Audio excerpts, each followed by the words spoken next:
ചെയ്യണം. ഹരേ കൃഷ്ണ. സർവശ്രീ രാധാകൃഷ്ണ അർപ്പണമസ്തു. എല്ലാവർക്കും ഈ സത്സംഗത്തിലേക്ക് സുസ്വാഗതം. ഹരേ കൃഷ്ണ. ഞാൻ അംബിക മാതാജി. ഹരേ കൃഷ്ണ അപർണ ഹരേ മാതാജി. കൃഷ്ണ. ഹരേ കൃഷ്ണ ശശികല മാതാജി. ഹരേ കൃഷ്ണ പത്മ മാതാജി. സമയം മാറ്റിയതുകൊണ്ടാണോ ആൾക്കാരെ കാണുന്നില്ല? കുറച്ചു പേരൊക്കെ ഗുരുവായൂരാണെന്ന് ഒക്കെ പറഞ്ഞ മെസ്സേജ് ഉണ്ടായിരുന്നു. അവരൊക്കെ എത്തിയോ എന്നൊന്നും അറിയില്ല. ഓക്കെ, എന്തായിരുന്നാലും നമുക്ക് തുടങ്ങാം. എന്തായാലും റെക്കോർഡ് ഉണ്ടല്ലോ, അപ്പം ബാക്കി കയറാൻ പറ്റാത്ത ആൾക്കാരൊക്കെ അതിന്റെ റെക്കോർഡ് കാണുമെന്ന് വിചാരിക്കാം. ഇപ്പൊ ഞാൻ എന്തായാലും പ്രഭുജി ഹരേ അന്ധതയിൽ കൃഷ്ണ, ഞങ്ങൾ രണ്ടുപേരുണ്ട് കേട്ടോ. ഹരേ കൃഷ്ണ ഹരി പ്രഭുജി. ഹരേ കൃഷ്ണ. ഹരേ കൃഷ്ണ പ്രഭു, സ്വാഗതം. ഹരേ കൃഷ്ണ. ഹരേ കൃഷ്ണ. കൃഷ്ണ. ഓക്കെ, അപ്പം നമ്മൾ ശ്രീമദ് ഭാഗവതമാണ് എടുത്തിരുന്നത് പ്രഭു. മാതാജിക്ക് നേരത്തെ ഭാഗവത്തെ പറ്റി അറിഞ്ഞിട്ടുണ്ടാവും എന്ന് വിചാരിക്കുന്നത്. ഒന്നാമത്തെ ഖണ്ഡം ആയിട്ടുള്ളൂ.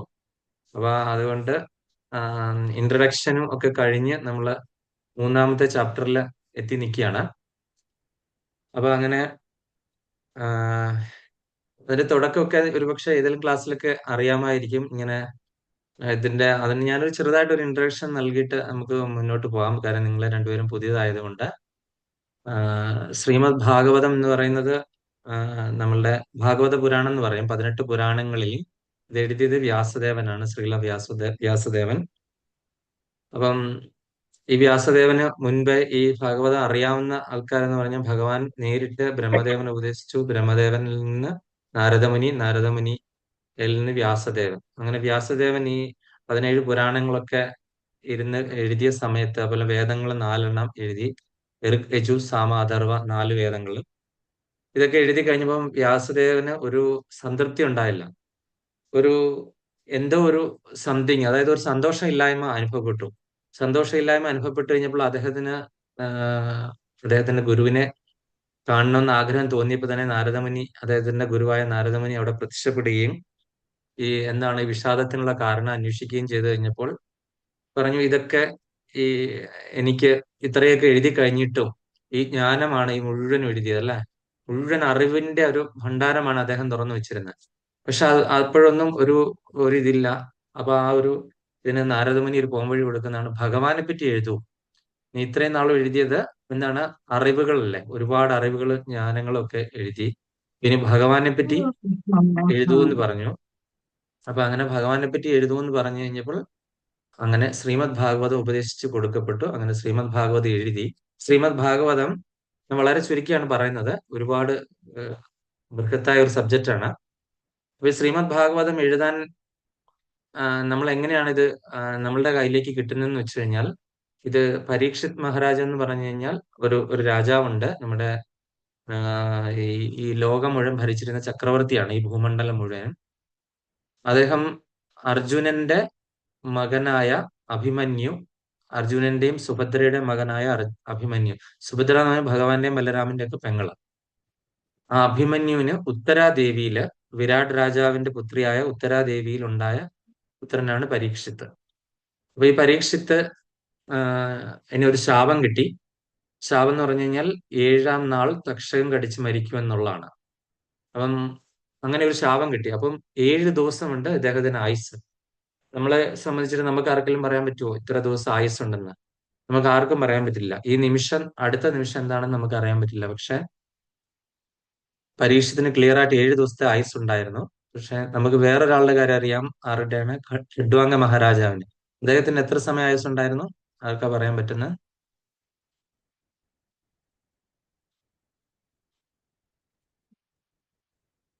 അരനാഴിക നേരം പ്രഭു, അരനാഴിക. അല്ല മാതാജി, അല്ല. ഓക്കെ. ഖഡ്വാംഗനെന്ന ധരണീശന്നു കാൺകൊരു മുഹൂർത്തേന നീ ഗതി കൊടുപ്പാനുമെന്തു വിധി, ഒട്ടല്ല നിൻ കളികളിപ്പോലെ തങ്ങളിൽ വിരുദ്ധങ്ങളായവകൾ നാരായണായ നമാൻ എന്ന് പറഞ്ഞത്. ഖഡ്വാംഗൻ എന്ന ധരണീശൻ എന്തുപോയി? ദേവകാര്യാർത്ഥം സാധിക്കാൻ വേണ്ടിയിട്ട് എവിടെയാണ് പോയത്? ദേവലോകത്തിൽ നിന്ന് ഇന്ദ്രനെയൊക്കെ സഹായിച്ചു. അത് കഴിഞ്ഞിട്ട് അവരൊക്കെ വരം ചോദിച്ചു, ഞങ്ങൾക്ക് ചെയ്ത ഈ ഉപകാരത്തിന് പ്രത്യുപകാരം എന്താണെന്ന് ചോദിച്ചു കഴിഞ്ഞപ്പോൾ പറഞ്ഞു, എന്ത് വേണമെങ്കിലും ചോദിച്ചോളാൻ പറയുമ്പോൾ ഇദ്ദേഹം ചോദിച്ചു, എന്റെ ആയുസ് എത്രയുണ്ട് ബാക്കിയെന്ന് ചോദിച്ചു. പറഞ്ഞു, ഒരു മുഹൂർത്തം മാത്രമേ ഉള്ളൂ. ഒരു മുഹൂർത്തം എന്ന് പറഞ്ഞാൽ 45 മിനിറ്റ്, ഇത്രയേ ഉള്ളൂ നിനക്ക് ആയുസ് ബാക്കിയുള്ളെന്ന് പറഞ്ഞു. അപ്പൊ അദ്ദേഹം എന്ത് ചെയ്തു? വളരെ ബുദ്ധിപരമായിട്ട് എന്ത് ചെയ്തു? ആ ഒരു മുഹൂർത്തം മാത്രം കൊണ്ട് ഡിവോഷണൽ സർവീസ് ചെയ്ത് ഭഗവാനെ ആരാധിച്ച് നാമം ജപിച്ച് വിളിച്ച് അദ്ദേഹം എന്ത് ചെയ്തു? വൈകുണ്ഠത്തിലേക്ക് യാത്രയായി. വളരെ ബുദ്ധിപരമായ തീരുമാനമായിരുന്നു അല്ലെ? അതുപോലെ തന്നെ ആം, മറ്റുള്ള ഓരോരുത്തരൊക്കെ ചെയ്തപ്പോൾ അവരുടെ അനുഭവങ്ങളൊക്കെ വ്യത്യസ്തമായിരുന്നു. അതുകൊണ്ടാണ് ഇവിടെ പറയുന്ന ഒട്ടല്ല നിൻ കളി കളി പോലെ തങ്ങളിൽ വിരുദ്ധങ്ങളായവർ നാരായണ എന്നും. ഓരോരുത്തരിലും ഓരോ തരത്തിൽ എന്തുകൊണ്ടാണ് ഇങ്ങനെ വിരുദ്ധങ്ങളായി വരുന്നതെന്നാണ് അവിടെ തുഞ്ചത്ത് രാമാനുജൻ എഴുത്തച്ഛൻ ഹരിനാമകീർത്തനത്തിൽ പറയുന്നത്. ആ ഒരു ശ്ലോകമാണ് നമ്മളിപ്പോ കണ്ടത്. ഈ പരീക്ഷത്തിന് അപ്പൊ 7 ദിവസം ആയുസ്സുണ്ട്. ഈ 7 ദിവസം കൊണ്ട് ഞാൻ എന്ത് ചെയ്യണം എന്ന് വിചാരിച്ച് ഇരുന്ന് കഴിഞ്ഞപ്പോൾ അദ്ദേഹം ഗംഗാതീരത്ത് പോയി തപസ് എടുക്കണം എന്നൊക്കെ പറഞ്ഞ് ധ്യാനത്തിലിരുന്നു. അപ്പൊ അവിടെ ഒരുപാട് ഋഷിവര്യന്മാരൊക്കെ അവിടെ വന്നു ചേർന്നു. അങ്ങനെ സുഖദേവ് ഗോസ്വാമി, സുഖബ്രഹ്മർഷി, വ്യാസദേവന്റെ പുത്രനായ സുഖബ്രഹ്മർഷി അവിടെ ആഗതനാകുന്നു. അങ്ങനെ ആഗതനായി ഇനി ഞാൻ ലോകക്ഷേമത്തിന് വേണ്ടിയിട്ട് അല്ലെങ്കിൽ ഞാൻ എന്ത് ചെയ്യണം എന്ന് ചോദിക്കുന്ന ആ ഘട്ടത്തിൽ ശ്രീമദ് ഭാഗവതം ഉപദേശിച്ചു കൊടുക്കുകയാണ്. അപ്പൊ ശ്രീമദ് ഒരു 6 ചോദ്യം ചോദിക്കുന്നുണ്ട്. അത് ഒന്നാമത്തെ ചാപ്റ്ററിൽ, രണ്ടാമത്തെ ചാപ്റ്ററിലൊക്കെ നമ്മൾ ഒരു 6 ചോദ്യം ചോദിക്കുന്നുണ്ട്. അപ്പൊ ഇവിടെ ഇരുന്ന ഈ 7 ദിവസം കൊണ്ട് ശ്രീമദ് ഭാഗവത സുഖബ്രഹ്മർഷി പരീക്ഷത്തിന് ഉപദേശിച്ചു കൊടുത്തു. അവിടെ നിന്നത് കേട്ട ആളാണ് സൂത ബ്രഹ്മർഷി എന്ന് പറയുന്ന ആള്, സൂത ഗോസ്വാമി എന്ന് പറയുന്ന ആള്. നമ്മൾ പറയുമ്പോൾ സൂത ഗോസ്വാമി എന്നാണ് പറയുന്നത്. അങ്ങനെ ഈ സൂത ഗോസ്വാമി എന്ത് ചെയ്തു? നൈമിഷാരണ്യം എന്ന് പറയുന്ന ഇപ്പൊ യു പിയിലുള്ള ആ ഒരു സ്ഥലത്ത് പോയിരുന്ന് ഇത് 10,000-കണക്കിന് അവിടെ കൂടിയ ഋഷിവര്യന്മാരോട് ഇവിടെ കേട്ട കാര്യം, അതായത് വ്യാസദേവന്റെ പുത്രനായ സുഖദേവ ഗോസ്വാമി പരീക്ഷത്തിന് ഉപദേശിച്ചു കൊടുക്കുന്ന അതേ ശ്രീമദ് ഭാഗവതം അദ്ദേഹം എന്ത് ചെയ്തു? സൂത ഗോസ്വാമി നൈമിഷാരണ്യത്തിൽ ചെന്ന് അവിടുത്തെ ഋഷികളോട് പറഞ്ഞു കൊടുത്തതായിട്ട് പറയുന്ന കാര്യങ്ങളാണ് നമ്മളിപ്പോ ഇവിടെ കണ്ടുകൊണ്ടിരിക്കുന്നത്. അതിലെ 3-ാമത്തെ ചാപ്റ്റർ എത്തി. അപ്പൊ 6 ചോദ്യങ്ങൾ ചോദിക്കുന്നുണ്ട്. ഈ 6 ചോദ്യങ്ങൾക്ക് ഉത്തരമായിട്ടാണ് ശ്രീമദ് ഭാഗവതം 18,000 ശ്ലോകമാണ്, 12 കാണ്ഡം, 12 സ്കന്ധങ്ങളായിട്ട് 18,000 ശ്ലോകങ്ങളാണ് നമ്മൾ കണ്ടുകൊണ്ടിരിക്കുന്നത്. അതിൽ 1-ാമത്തെ കാണ്ഡോയിലെ 3-ാമത്തെ ചാപ്റ്റർ, അത് കൃഷ്ണൻ സർവ്വ അവതാരങ്ങളിലെ സ്രോതസ് എന്നുള്ള ഈ ഒരു അധ്യായമാണ് നമ്മൾ പഠിച്ചുകൊണ്ടിരിക്കുന്നത്. അതിൽ നമ്മൾ സാധാരണഗതിയിൽ നാട്ടിലുള്ള എല്ലാവർക്കും അറിയാവുന്നത് ഭഗവാന്റെ 10 അവതാരങ്ങളെ പറ്റിയാണ്. ദശാവതാരങ്ങൾ എന്ന് പറയാം അല്ലെ? മത്സ്യം, കൂർമ്മ, വരാഹം, നരസിംഹ, വാമനൻ എന്നൊക്കെ പറഞ്ഞു പോകുന്നത്. അപ്പൊ ഈ 10 അവതാരങ്ങൾ നമ്മളൊരു ഓർഡറിൽ എങ്ങനെ പറയാണ്, പക്ഷെ ആ ഓർഡറിലല്ല അവതാരങ്ങളിൽ നിന്നും മറ്റ് പല അസംഖ്യം ഭഗവാൻ അവതാരങ്ങളുണ്ട്. അതില് ഭാഗവത്തിൽ 22 അവതാരങ്ങളെ പറ്റി പറഞ്ഞു. ആ അവതാരങ്ങളും നമ്മൾ കണ്ടു. എന്നിട്ട് നമ്മൾ കണ്ടു കൃഷ്ണസ്തു ഭഗവാൻ സ്വയം, അല്ലെ? ഭഗവാൻ ശ്രീകൃഷ്ണൻ സ്വയം ഭഗവാൻ ആണ് എന്ന് നമ്മൾ കണ്ടു. അതിനുശേഷം ഉള്ള 2-3 ശ്ലോകങ്ങൾ നമ്മൾ കണ്ടു. അതിൽ 31 വരെ എടുത്തിരുന്നു. അപ്പം ഇനി 32-ാമത്തെ ശ്ലോകമാണ് നമ്മൾ എടുക്കാൻ പോകുന്നത്. ഞാൻ അമ്പിയ മാതാജി 32 അല്ലേ?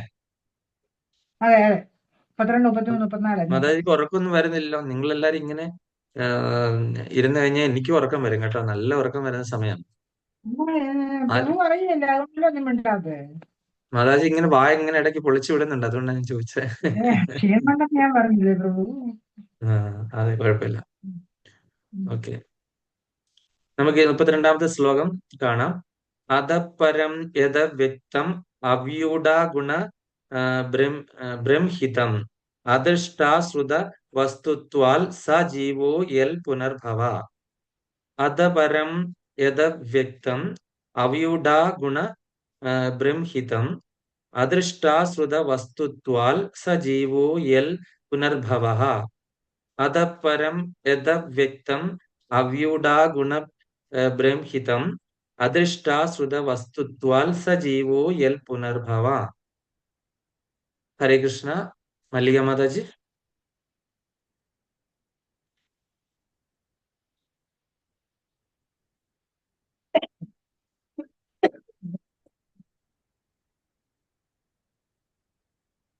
എന്നാ ഞാൻ അമ്പിയ മാതാജി തുടങ്ങിക്കും. മല്ലിക മാതാജി ശ്ലോകം എടുത്തില്ല എന്ന് തോന്നുന്നു. ഹരേ കൃഷ്ണ. ഓം നമോ ഭഗവതേ വാസുദേവായ. ശ്ലോകം 32. അധപരം യഥവ്യക്തം അവ്യൂഢഗുണബ്രംഹിതം അദൃഷ്ടാശ്രുതവസ്തുത്വാൽ സാ ജീവോ യൽ പുനർഭവ. ഹരേ കൃഷ്ണ. ഹരേ കൃഷ്ണ. മല്ലിക മാതാജി റെഡിയായോ? മല്ലിയ മാതാജി റെഡി ആയോ എന്ന് നോക്കാൻ പോയി മാതാജി എക്സിറ്റ് ആയി പോയി. ഓക്കെ, പത്മ മാതാജി.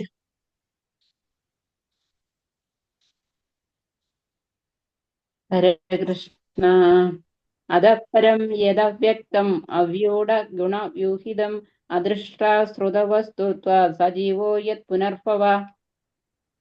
ഹരേ കൃഷ്ണ. ശശികല മാതാജി. ഹരേ കൃഷ്ണ. അത പരം യദവ്യക്തം അവ്യൂഢാഗുണബൃഹിതം അദൃഷ്ടാസുത വസ്തുത്വാ സജീവോ യൽ പുനർഭവ. ഹരേ കൃഷ്ണ. ഹരേ കൃഷ്ണ. മല്ലിക മാതാജി റെഡിയാണോ? ഹരി ഹരി ഹരി പ്രഭു. ഹരേ കൃഷ്ണ. എന്റെ നെറ്റ് ഹരേ അവിടേക്ക് കൃഷ്ണ. പോയി വന്നു അതാ. ഹരേ കൃഷ്ണ. ഓം നമോ ഭഗവതി വാസുദേവായ. ശ്രീമദ് ഭാഗവതം അധ്യായം 3 ശ്ലോകം 32. അത പരം യദവ്യക്തം അവ്യൂഢ ഗുണബൃംഹിതം അദൃഷ്ടാശ്രുതവസ്തുത്വാ സജീവോ യത് പുനർഭവ. ഹരേ കൃഷ്ണ. ഹരേ കൃഷ്ണ. വിവർത്തനം ശ്രീലപ്രഭാതയുടെ പദാനുപദ തർജ്ജമ. ജയ് ശ്രീലപ്രഭാത്. അത ഈ പരം ഉപരിയായി യത് ഏത് അവ്യക്തം അവ്യക്തമായ അവ്യുട നിശ്ചിത രൂപമില്ലാത്ത ഗുണ ബ്രംഹിതം ഗുണങ്ങളാൽ സ്പർശിക്കുക അദൃഷ്ട അദൃശ്യമായ അശ്രുത കേൾക്കാൻ സാധ്യമല്ലാത്ത വസ്തുത്വാൽ അതുപോലെ ഉള്ള സ ആ ജീവാത്മാക്കൾ ഏതോ അത് പുനഃഭാവ ആവർത്തിച്ച് ജന്മമെടുക്കുന്നു. വിവർത്തനം ഭാവാർത്ഥം divine grace A C Bhaktivedanta Swami ശ്രീലപ്രഭാത്. ജയ ശ്രീലപ്രഭാത്. ഈ സ്ഥൂല തത്വസ്വരൂപത്തിനതീതമായി അവ്യക്തവും അദൃശ്യവും അശ്രുതിയും അവ്യൂഢവും ബ്രംഹിതവുമായ മറ്റൊരു സൂക്ഷ്മ സ്വരൂപ തത്വമുണ്ട്. ജീവാത്മാവിന് ഈ സൂക്ഷ്മതയ്ക്കും അതീതമായി അതിൻ്റെതായ സ്വരൂപമുണ്ട്. അല്ലാത്ത പക്ഷം അവന് ആവർത്തന ജന്മങ്ങൾ ഉണ്ടാകുകയില്ലല്ലോ എന്ന് പറഞ്ഞിരിക്കുന്നു. ഇനി നമുക്കതിന്റെ ഭാവാർത്ഥങ്ങളുടെ കൂടി വായിച്ചു നോക്കാം. ഭാവാർത്ഥം നമുക്ക് ശശികല മാതാജി.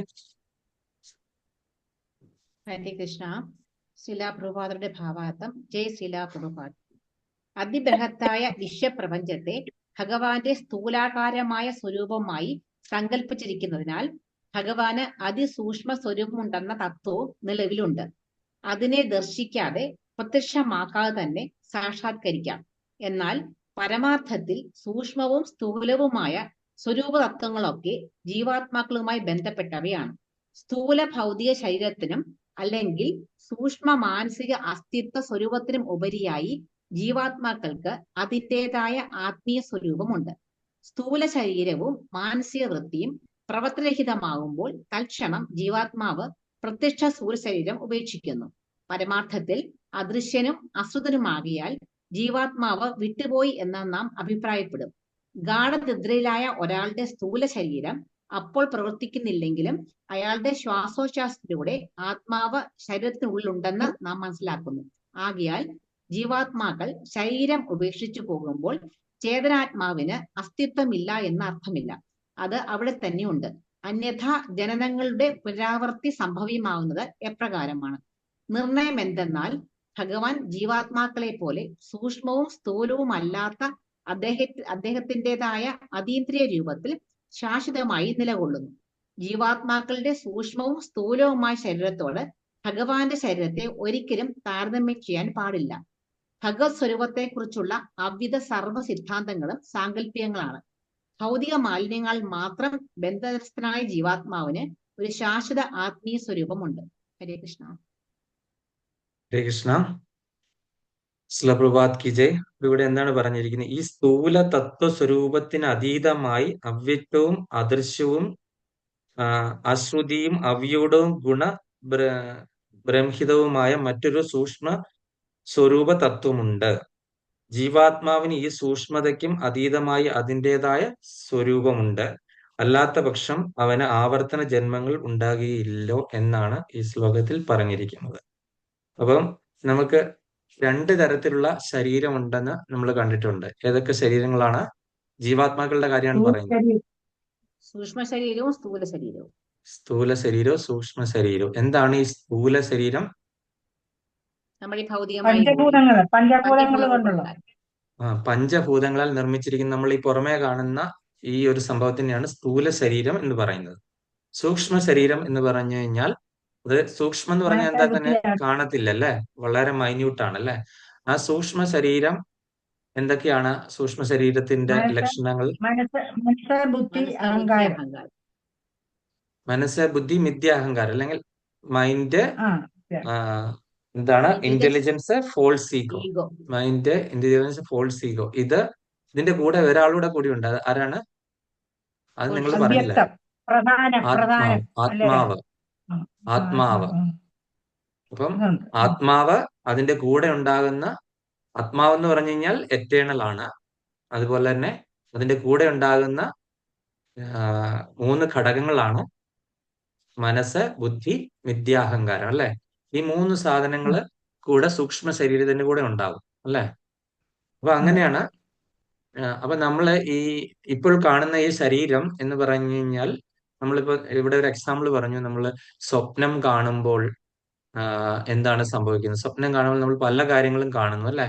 നമ്മളെ ശരീരം കിടന്ന് വേർക്കുന്നു. നമ്മള് ചിലപ്പം ഒരു വലിയ യാത്രയാകുന്നു, ഒരു വലിയ ആക്സിഡന്റ് കഴിഞ്ഞു, അല്ലെങ്കിൽ ഇപ്പോഴത്തെ ഈ ആനുകാലിക സംഭവമാണ് ഒരു ബോംബ്. ഞാൻ സ്വപ്നം കണ്ടതാണ്. ഒരു ബോംബ് വന്ന് ഇവിടെ വീഴുന്നതൊക്കെ ആയിട്ട് ഞാൻ സ്വപ്നം കണ്ടു. അപ്പൊ സ്വപ്നം കണ്ടു കഴിഞ്ഞാൽ നമ്മൾ ആകെ വേർത്ത് കുളിച്ച് ശബ്ദം എല്ലാം കേട്ടു, നമ്മൾ അവിടെ നിന്ന് ഇവിടെ നിന്നെല്ലാം ഓടി, നമ്മൾ ശരീരം പൊള്ളുന്നു.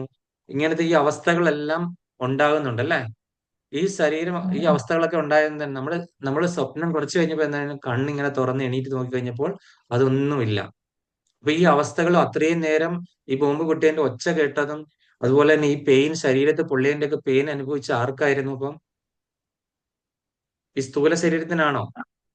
അല്ല, അതിന്റെ സൂക്ഷ്മ ശരീരത്തിനാണ് അല്ലെ. ഒരു അവബോധ മനസ്സെന്ന് പറഞ്ഞ ഒരു മനസ്സുണ്ടല്ലേ എപ്പോഴും. അതിനാണ് ഇതെല്ലാം ഉണ്ടായത്. നമ്മുടെ ഈ പുറമേ കാണുന്ന ശരീരത്തിന് ഒന്നും തന്നെ സംഭവിച്ചിട്ടില്ല അല്ലെ. അതല്ലെങ്കിൽ ശരിക്കും നമ്മൾ സ്വപ്നത്തിൽ കണ്ട ആ ഒരു പെയിൻ അനുഭവിച്ചു, നമ്മൾ അത്രമാത്രം നമ്മള് ഓടി നടന്നു. പക്ഷെ യഥാർത്ഥത്തിൽ നമുക്ക് യാതൊന്നും തന്നെ സംഭവിച്ചിട്ടില്ല എന്ന് നമുക്ക് കാണാൻ സാധിച്ചു.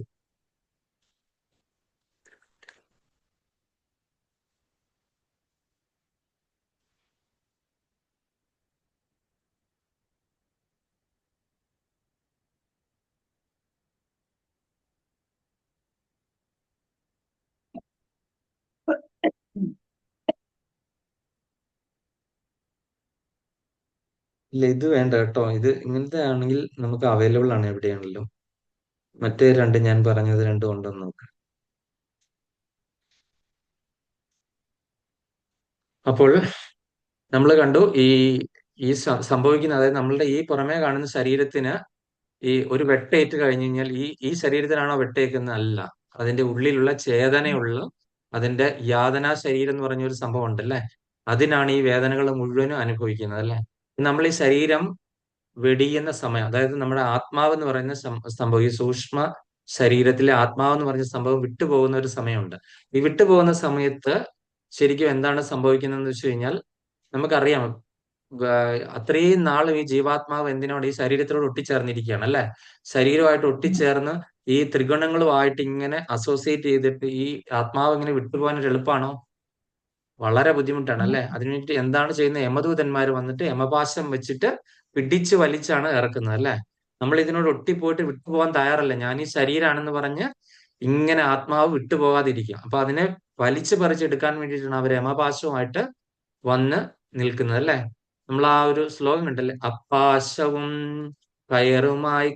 അപ്പാശവും വടിയുമായി കൊണ്ട ജാമിളനെ പിൽപ്പാടു ചെന്നു കയറിട്ടോരു കിങ്കരരെ മുൽപ്പുക്കു ചെന്നത തടുത്തോരു നാൽവരെയും അപ്പോളെ നൗമി ഹരിനാരായണായ നമ. എന്താണ്? ആ പാശവും വടിയുമായി കൊണ്ടൊക്കെ വന്നിട്ട് എന്താണ് ചെയ്യുന്നത്? ഈ അജാമിളന്റെ ആത്മാവിനെ കൊണ്ടുപോകാനായിട്ട് ആര് വന്നിരിക്കുന്നു? യമദൂതന്മാർ വന്ന് നിൽക്കുന്നു. അപ്പോൾ അവിടെ വിഷ്ണു പാർഷദന്മാർ വന്ന് അവരെ ഓടിച്ചു വിട്ടു എന്ന് പറഞ്ഞ അജാമിള മോക്ഷത്തിലെ ആ ഭാഗമാണ് നമ്മൾ കാണേണ്ടത് അല്ലെ. അപ്പൊ നമുക്കറിയാം അവസാന കാലത്ത് ആര് വരും? യമദൂതന്മാർ വന്ന് അവരുടെ കൂടെ പോകാൻ നമ്മൾ റെഡിയാണോ? അല്ല. കാര്യം നമ്മൾ ഈ ശരീരത്തോടു കൂടി ഒട്ടിച്ചേർന്നിരിക്കുകയാണ് അല്ലെ. ശരീരത്തോടു കൂടി എത്രയും ഇഴുകിച്ചേർന്ന് ഞാൻ ഈ ശരീരമാണെന്ന് വിചാരിച്ച് ഈ ജീവാത്മാവ് അങ്ങനെ ഇരിക്കുകയാണ് അല്ലെ. അപ്പൊ ഈ ശരീരമല്ല ആത്മാവാണ്, ഞാൻ ഈ ശരീരമല്ല ആത്മാവാണ് എന്നുള്ള ജ്ഞാനം നമ്മൾ ഏതിൽ കൂടെയാണ് മനസ്സിലാക്കുന്നത്? ഞാൻ അമ്പിയ മാതാജി. ഹരേ കൃഷ്ണ. നമ്മൾ ശരീരമല്ല ആത്മാവാണെന്നുള്ള ജ്ഞാനം നമുക്ക് എവിടെ നിന്നാണ് കിട്ടുന്നത്? നമുക്ക് ഗുരുവിൽ നിന്ന്, ഗുരുവ ശാസ്ത്രം, ഗുരു സാധുശാസ്ത്രം. സാധുശാസ്ത്രം. ശശികല മാതാജി? നമ്മള് ഭഗവത്ഗീതയിൽ പഠിക്കുന്നതാണല്ലോ ഹരിബോൾ, ഹരിബോൾ. ഭഗവത്ഗീതയിൽ നിന്നാണ് നമുക്ക് ഈ ജ്ഞാനം കിട്ടുന്നത്. ഞാൻ ഈ ശരീരമല്ല, ഞാൻ ഈ ആത്മാവാണ്. 2-ാം അധ്യായത്തിൽ അതുകൊണ്ടാണ് ഭഗവത്ഗീതയെ ആത്മാവിന്റെ ശാസ്ത്രം എന്ന് പറയുന്നത്. കാര്യം മാതാജി പറഞ്ഞത് ശരിയാണ്. ഗുരു ശാസ്ത്രം, സാധുസംഘം ഇതെല്ലാം ഉണ്ട്. പക്ഷെ നമുക്ക് പ്രധാനമായിട്ട് ഈ നോളേജ് എവിടെയാണ് ഇരിക്കുന്നത്? ഭഗവത്ഗീതയിലാണ് ഈ നമ്മൾ ആത്മാവിന്റെ ശാസ്ത്രം നമ്മൾ അറിയുന്നത്, അല്ലെ? അപ്പൊ ഭഗവത്ഗീതയിൽ നിന്ന് മനസ്സിലാക്കി ഞാൻ ഈ ശരീരമാണെന്ന് വിചാരിച്ച് ഈ ആത്മാവ് പോകാൻ തയ്യാറല്ലാതെ വരുമ്പോൾ ഇന്നുമാത്രം ബുദ്ധിമുട്ടാണ് യമദൂതന്മാർക്ക് യമപാശം കൊണ്ട് വരിഞ്ഞിതിനെ പുറത്തിറക്കാനായിട്ട്, അല്ലെ? അപ്പൊ ഉണ്ടാകുന്ന പെയിൻ എന്ന് പറഞ്ഞാൽ എന്തുമാത്രമാണ്? ആ പെയിൻ അളക്കുന്ന ഒരു സ്രോതസ്സുണ്ട്, പുരാണങ്ങളിൽ പറഞ്ഞിട്ടുണ്ട്. എത്രയാണ് ആ പെയിന്? ഹരിബോൽ.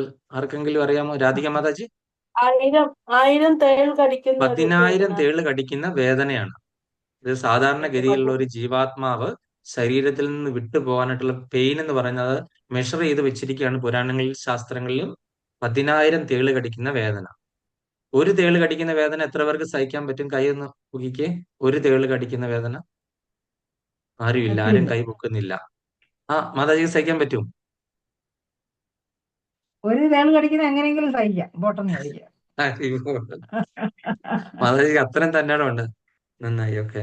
അപ്പൊ ഒരു തേള് കടിക്കുന്ന വേദന പോലും നമുക്ക് സഹിക്കാൻ ബുദ്ധിമുട്ടാണ്. നമുക്ക് ഒരു ഉറുമ്പ് നന്നായിട്ടൊന്ന് കടിച്ചു കഴിഞ്ഞാൽ തന്നെ നമുക്ക് എന്തുമാത്രം ബുദ്ധിമുട്ടാണ്, അല്ലെ? അപ്പോൾ ഈ 10,000 തേള് കടിക്കുന്ന വേദന എടുത്ത് ഈ ജീവാത്മാവ് ഈ ശരീരത്തിൽ നിന്ന് പോകണമെങ്കിലുള്ള വേദന നമുക്ക് ഊഹിക്കാമല്ലോ. അപ്പൊ ഈ സത്ത് ഇവിടുന്ന് പോയി കഴിഞ്ഞാൽ ഭഗവാന്റെ അംശമാണ്, അല്ലെ? മമേവാംശ ജീവലോകെ ജീവഭൂത സനാതന. അപ്പൊ നമ്മളുടെ ആത്മാവ് എന്ന് പറഞ്ഞ എന്താണ്? ഭഗവാന്റെ അംശമാണ്. അപ്പൊ ആത്മാവ് ഈ ശരീരത്തിൽ നിന്ന് ഭഗവാന്റെ അംശമായതുകൊണ്ട് എന്താണ്? ഭഗവാന്റെ ഗുണങ്ങളും ഉണ്ട്, കുറച്ചൊക്കെ ഉണ്ട്, അല്ലെ? അപ്പം പക്ഷെ അതില് അളവിൽ മാത്രം വ്യത്യാസമുണ്ട്. നമ്മള് ജീവാത്മാവ് എന്താണ്? അണുവും, ഭഗവാൻ എന്താണ്? ഭഗവാൻ വിഭുവുമാണ്. ഇതാണ് വ്യത്യാസം. നമ്മൾ ഒരു കടലിലെ ഒരു തുള്ളി വെള്ളമാണെങ്കിൽ ഭഗവാൻ എന്താണ്? മഹാസമുദ്രം, അല്ലെ? നമ്മൾ ഒരു ഗ്രാം സ്വർണമാണെങ്കിൽ ഭഗവാൻ സ്വർണ്ണഖനിയാണ്. ഇതാണ് വ്യത്യാസം. കാര്യം ഗുണം എന്ന് പറയുന്നത് അത് സ്വർണ്ണഖനിയും സ്വർണ്ണമാണ്. 1 ഗ്രാം സ്വർണം എന്ന് പറഞ്ഞാൽ അത് സ്വർണ്ണമാണ്, അല്ലെ? ഗുണത്തിലൊന്നും, പക്ഷെ അളവിൽ വ്യത്യാസവും.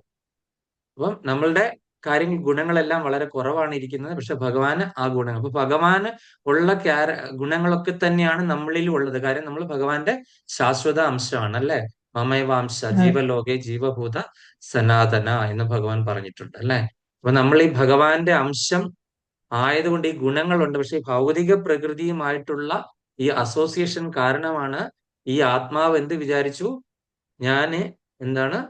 ഞാൻ ഈ ശരീരമാണെന്ന് വിചാരിച്ചത് കൊണ്ടാണ് എന്താണ് ഇത് പോകാനായിട്ടുള്ള ബുദ്ധിമുട്ട് വരുന്നത്, അല്ലെ? അപ്പൊ നമ്മളിത് മനസ്സിലാക്കിയ ഒരു വ്യക്തി ഭഗവത്ഗീത അല്ലെങ്കിൽ ശ്രീമദ് ഭാഗവതം പഠിച്ചിട്ട് നമ്മൾ ഭഗവാന്റെ ശാശ്വത അംശമാണ് നമ്മള് അതുപോലെ തന്നെ നമ്മൾ ഞാൻ ഈ ശരീരമല്ല ആത്മാവാണെന്ന് മനസ്സിലാക്കി കഴിഞ്ഞു കഴിഞ്ഞാൽ നമുക്ക് വളരെ സുഖമായിട്ട് ഈ ആത്മാവിനെ ശരീരത്തിൽ നിന്ന് വിടിയിക്കാനായിട്ട് പറ്റും, അല്ലെ? സത്ത് പോയി കഴിഞ്ഞാൽ എന്താണ്? ചത്തുപോയി, അല്ലെ? പിന്നെ ആ ഡെഡ് ബോഡിയിൽ ഇട്ടിട്ട് നമ്മൾ എന്തുമാത്രം അറുത്ത് മുറിച്ചു കഴിഞ്ഞാലോ വെട്ടിക്കീറിയാലോ എന്തെങ്കിലും വേദന എടുക്കുമോ? ഇല്ല. കാര്യം എന്താണ്? സത്ത് ആ വേദന എടുക്കുന്ന, യാതന എടുക്കുന്ന ആ ഒരു സംഭവം പുറത്തുപോയി. അത് പുറത്തു പോയി കഴിഞ്ഞപ്പോ നമ്മൾ പറയുന്നു അതെ ഇന്നയാള് പോയി, അല്ലെ? പക്ഷെ ആളുടെ ശരീരം ഇവിടെ കിടക്കുന്നു, അല്ലെ? അപ്പൊ നമ്മൾ പറയുന്ന ആള് പോയെന്ന്. അപ്പൊ എങ്ങനെയാ ശരിയാവുന്നത്? അപ്പൊ പോയതാരാണ്? അപ്പൊ നമ്മൾ ആരാണ് എന്നുള്ള ചോദ്യത്തിന്റെ ഉത്തരം കിട്ടി. നമ്മളാണ് ആ പോയതല്ലേ? ഇത്രയും നാൾ നമ്മൾ ആ ശരീരത്തിൽ ഉള്ളത് കൊണ്ട് നമ്മൾ ആ പേരിൽ അറിയപ്പെട്ടു. ഇപ്പൊ ജയേഷ് പ്രഭു പോയി എന്ന് പറഞ്ഞ, ജയേഷ് പ്രഭുവിന്റെ ബോഡിയാണ് ഈ കിടക്കുന്നതെന്ന് പറഞ്ഞു കഴിഞ്ഞു കഴിഞ്ഞാൽ അതിന്റെ അർത്ഥം എന്താണ്? ജയേഷ് പ്രഭു പോയി എന്നാണ് അർത്ഥം, അല്ലെ? അപ്പൊ ഇത്രയും നേരം ഈ കണ്ടതോ അത് വെറും ശരീരമാണ്. ഇത് നമ്മൾ മനസ്സിലാക്കുന്നില്ല. ഈ ഒരു തത്വം മനസ്സിലാക്കാത്തതാണ് നമ്മളുടെ എല്ലാ ദുഃഖത്തിന്റെ കാരണം. നമ്മൾ ഈ ശരീരമാണെന്ന് വിചാരിച്ച് നമ്മൾ ഒരുപാട് കർമ്മങ്ങൾ ചെയ്തു കൂട്ടി അങ്ങനെ ആ ശരീരത്തോടു കൂടിയുള്ള ഒട്ടലാണ് നമ്മളെ ഈ പ്രശ്നങ്ങൾക്കെല്ലാം കാര്യം. ശരീരവും ശരീര സംബന്ധമായ വിഷയങ്ങളിലുമുള്ള അമിത ആസക്തിയാണ് ഇതിനെല്ലാം കാരണം. അപ്പൊ നമ്മള് ഇവിടെ പറഞ്ഞിരിക്കുന്ന കാര്യം എന്താണ്? അപ്പൊ ജീവാത്മാവിന് ഈ സൂക്ഷ്മതയ്ക്കും അതീതമായി അതിൻ്റെതായ ഒരു സ്വരൂപമുണ്ട്. ജീവാത്മാവിന് അതിന്റെ സൂക്ഷ്മതയ്ക്കും അതീതമായ അതിൻ്റെതായ സ്വരൂപം. അതെന്താണ്? ആർക്കാ പറയാൻ പറ്റുന്നത്? ഭഗവാന്റെ ഭഗവാന്റെ ദാസൻ എന്നുള്ള സ്വരൂപമുണ്ട്. ജീവാത്മാവിന്റെ യഥാർത്ഥ സ്വരൂപം എന്ന് പറഞ്ഞ എന്താണ്? We are eternal servant of supreme personality of Godhead. നമ്മൾ ഭഗവാന്റെ ദാസാനു ചൈതന്യ ചരിതാമൃതത്തിൽ മഹാപ്രഭു പറയുന്നുണ്ട്, ജീവര സ്വരൂപനെ നിത്യേന കൃഷ്ണദാസ്. നമ്മൾ ഭഗവാന്റെ ദാസനാണെന്നുള്ള ആ ഒരു സ്വരൂപത്തിലായിരിക്കണം നമ്മളുടെ അവസ്ഥ. നമ്മൾ യജമാനനാകാൻ ശ്രമിക്കുന്നത് കൊണ്ടാണ് നമുക്ക് ഇവിടുന്ന് ഈ മെറ്റീരിയൽ വേൾഡിൽ നിന്ന് വിട്ടു പോകാനായിട്ട് പറ്റാത്തത്, അല്ലെ? നമ്മൾ എപ്പോഴും ഞാനാണ് ചെയ്തത്, ഞാൻ ഉണ്ടെങ്കിൽ മാത്രമേ ഇത് നടക്കുള്ളൂ, അല്ലെ? ഞാൻ ഉള്ളത് കൊണ്ടാണ് ഇതൊക്കെ നടക്കുന്നത്, ഞാൻ ഇല്ലെങ്കിൽ കമ്പനി പൂട്ടിപ്പോവും, അല്ലെ? ഇങ്ങനെ പറഞ്ഞിരിക്കും. ഇപ്പൊ ഈ യുദ്ധം ഉണ്ടായപ്പോ ഈ ഞാനൊക്കെ എവിടെ പോയി? ഈ കമ്പനികളൊക്കെ എവിടെ പോയി? അങ്ങനെ നമ്മൾ കാണാമല്ലോ, അല്ലെ? എത്ര നമ്മളുടെ ജീവിതവും നമ്മളുടെ ആ തുടർന്നുള്ള കാര്യവും ഈ ലോകവും എത്ര ശാശ്വത അല്ലാത്ത അവസ്ഥ, എത്ര ടെമ്പററി ആണെന്ന് നമുക്ക് കണ്ടില്ല. ഒരൊറ്റ ബോംബ് വന്നു വീണ് കഴിഞ്ഞാൽ തീരാവുന്ന കാര്യങ്ങളല്ലേ ഉള്ളൂ. എല്ലാം നശിച്ച് തരിപ്പണമാകും, അല്ലെ? അപ്പൊ നമ്മൾ ഇത് പറഞ്ഞുകൊണ്ടിരുന്നു കഴിഞ്ഞിട്ട് എന്തെങ്കിലും കാര്യമുണ്ടോ? ഇല്ല. അപ്പം നമ്മൾ മനസ്സിലാക്കേണ്ടത്, നമുക്ക് ഏത് സാഹചര്യത്തിൽ എപ്പം വേണേലും എങ്ങനെ വേണേലും മരണം വരാം, അല്ലെ? ആ മരണം വരുന്ന ഏതാണ്? ഈ ശരീരത്തിന്, നമ്മൾ ഈ കാണുന്ന ശരീരം. ഇത് എന്തുകൊണ്ട് നിർമ്മിച്ചതാണ്? ഈ ശരീരം പഞ്ചഭൂതങ്ങൾ, ഈ മണ്ണിൽ നിന്ന് വന്നതാണ്, അല്ലെ? അപ്പൊ അത് മണ്ണിലേക്ക് തന്നെ തിരിച്ചു പോകും. പക്ഷെ നമ്മൾ കാണേണ്ട ഏതിനെയാണ്? നമ്മുടെ ഈ ഹൃദയത്തിനുള്ളിലിരിക്കുന്ന ഈ ആത്മാവിനെയാണ് നമ്മൾ എപ്പോഴും കാണേണ്ടതും പരിപോഷിക്കേണ്ടതും വളമിടേണ്ടതും പോഷണം കൊടുക്കേണ്ടതും ഒക്കെ. അതെ, ഈ ആത്മാവിനുള്ള പോഷണം എന്താണ്? അതിനുള്ള ന്യൂട്രീഷ്യൻസ് ഏതാണ്? ആർക്കാ പറയാൻ പറ്റുന്നത്? നമ്മൾ ആത്മാവിന് കൊടുക്കുന്ന നാമജപം ഏതാണ്? ഏത് നാമജപാണ്? ഹരേ കൃഷ്ണ മഹാമന്ത്രം. ഹരേ കൃഷ്ണ കൃഷ്ണ കൃഷ്ണ ഹരേ ഹരേ, ഹരേ രാമ രാമ രാമ ഹരേ ഹരേ. നമ്മൾ ഈ ആത്മാവിന് കൊടുക്കുന്ന ന്യൂട്രീഷ്യൻസ് ആണ് എന്താണ്? ഈ ഹരേ കൃഷ്ണ മഹാമന്ത്രം. അപ്പൊ അതിൽ കൂടെ മാത്രമേ ഈ ആത്മാവിന് എന്താണ് പറ്റുള്ളൂ? അതിന്റെ യഥാർത്ഥ സ്വരൂപത്തെ പറ്റിയുള്ള ബോധം, നഷ്ടപ്പെട്ടു പോയ ആ അവബോധം തിരിച്ചെടുക്കാൻ പറ്റുള്ളൂ. നമുക്ക് ഉണ്ടായിരുന്നു. യഥാർത്ഥത്തിൽ നമ്മൾ എവിടെയായിരുന്നു? ഭഗവാന്റെ കൂടെ, ഭഗവാന്റെ സ്വധാമത്തിൽ. നമ്മളുടെ യഥാർത്ഥ സ്ഥലം എന്ന് പറയുന്നത് ഭഗവാന്റെ സ്വധാമമായിരുന്നു. അത് നമ്മൾ അവിടെ വെച്ച് നമ്മൾ എന്ത് ചെയ്തു? സ്വന്തമായിട്ട് ആഗ്രഹിക്കുന്നു. നമ്മൾ ബോസ് ആകാനായിട്ട് നമ്മൾ ശ്രമിച്ചു, സ്വന്തമായിട്ട് എൻജോയ് ചെയ്യാനായിട്ട് ശ്രമിച്ചപ്പോൾ നമ്മൾ എന്ത് ചെയ്തു? ഈ എൻജോയ് ചെയ്യാനായിട്ടുള്ള ഒരു സ്ഥലം ഭഗവാൻ സൃഷ്ടിച്ചിട്ട് നീ അവിടെ പോയി സ്വന്തമായിട്ട് എൻജോയ് ചെയ്തോളാൻ പറഞ്ഞ് വിട്ടു. അപ്പോൾ നമ്മളുടെ പിതാവിന്റെ അടുക്കൽ നിന്ന് വേർവിട്ടു പോകുന്നു, അല്ലെ? നമുക്ക് അപ്പൊ എപ്പോഴും ഒരു പിതാവിന് അല്ലെങ്കിൽ മാതാവിന് എന്താണ്? സ്വന്തം മക്കള് തിരിച്ചു പോരണം എന്നല്ല ആഗ്രഹം. അവർ ആഗ്രഹിച്ചുകൊണ്ടിരിക്കുകയാണ് നമ്മളെ അങ്ങോട്ടേക്ക് തിരിച്ചു, നമ്മുടെ സ്വഭവനത്തിലേക്ക് തിരിച്ചു കൊണ്ട് പോകാനായിട്ട് നമ്മുടെ മാതാപിതാക്കളായിട്ടുള്ള ഭഗവാനും രാധാറാണിയും ശ്രമിച്ചുകൊണ്ടിരിക്കുകയാണ്. അപ്പൊ നമ്മൾ എന്താണ് ചെയ്യേണ്ടത്? നമ്മൾ അങ്ങോട്ടേക്ക് സ്വഭവനത്തിലേക്ക് തിരിച്ചെത്തി കഴിഞ്ഞാൽ എനിക്ക് തിരിച്ച് ഒരു പ്രാവശ്യം പോകുന്ന ഞാൻ വീണ്ടും തിരിച്ചു പോരാൻ ശ്രമിക്കുവോ? ഇല്ല. അപ്പൊ നമ്മൾ ആ തിരിച്ചു പോരാനുള്ള കാര്യങ്ങളാണ് ചെയ്യേണ്ടത് നമ്മളുടെ സ്വഭവനത്തിലേക്ക്. നമ്മുടെ ലക്ഷ്യം എന്താണ്? Go back to Godhead. അപ്പൊ അതിനു വേണ്ട പ്രവൃത്തികളാണ് നമ്മളിപ്പോ ചെയ്തുകൊണ്ടിരിക്കുന്നത്. ഏതൊക്കെയാണ്? A for association, Vaishnava association. B for book reading. ഏതൊക്കെ ബുക്കാണ് റീഡ് ചെയ്യേണ്ടത്? Bhagavad Gita, Srimad Bhagavatam. C for chanting the holy name of Lord Krishna. D for diet, ഭഗവാന് നിവേദിച്ച ഭക്ഷണം. അതുപോലെ ഇ ഫോർ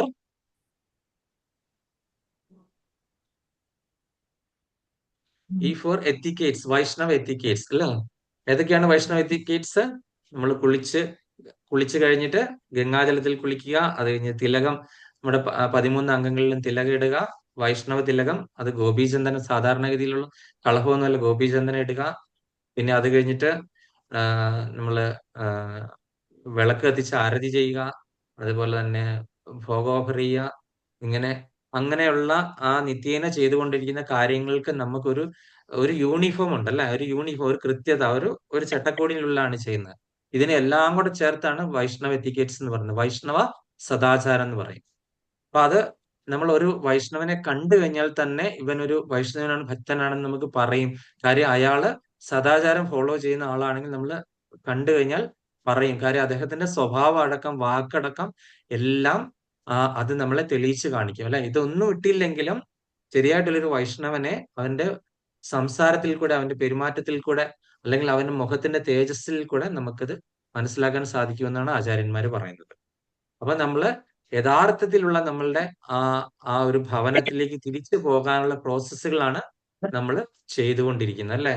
അപ്പൊ അതിനു വേണ്ടിയിട്ട് ചെയ്യേണ്ട ഈ 5 പ്രോസസ്സ് നമ്മൾ കണ്ടു അല്ലെ. സത്സംഗത്തിൽ വരിക. ഇപ്പൊ ഇത്രയും പേരുള്ള സത്സംഗത്തിൽ ഇപ്പൊ എത്ര പേരുണ്ട്? 1, 2, 5 പേര് ഉണ്ടല്ലേ. ഇന്ന് ഇത്രയും പേര്, അല്ലെങ്കിൽ ഒരാളെ 2 പേരൊക്കെ കാണാറുള്ളൂ. ഇന്ന് ഇത്രയും പേര് കയറി ഹരിപോൽ. അപ്പം എന്തുകൊണ്ടാണ് അവർക്കാർക്കും കയറാൻ പറ്റാത്തതെന്ന് പറഞ്ഞാൽ യഥാർത്ഥത്തിലുള്ള ഒരു ജ്ഞാനം കിട്ടുന്നില്ല. പിന്നെ എന്താണ്, നമ്മുടെ ഭൗതിക പ്രകൃതിയായിട്ടുള്ള മായ അതിശക്തമാണ്. ഈ മായയുടെ പ്രഭാവത്താൽ നമുക്ക് എന്താണ്, സത്സംഗത്തിൽ കയറാനായിട്ട് തോന്നത്തില്ല. കാര്യം യഥാർത്ഥ ജ്ഞാനം കിട്ടിക്കഴിഞ്ഞാൽ നമ്മളെല്ലാം മോക്ഷം കിട്ടി നമ്മൾ അങ്ങോട്ടേക്ക് പോകും അല്ലെ. അപ്പോൾ എന്ത് ചെയ്യും, മായ എന്ത് ചെയ്യും, ഭഗവാന്റെ അടുത്തേക്ക് പോകാനായിട്ട് ക്വാളിഫൈഡ് ഉള്ള ആൾക്കാരെ സൃഷ്ടിക്കാൻ വേണ്ടിയിട്ട് മായ എന്ത് ചെയ്യും, പരീക്ഷണങ്ങൾ തരും.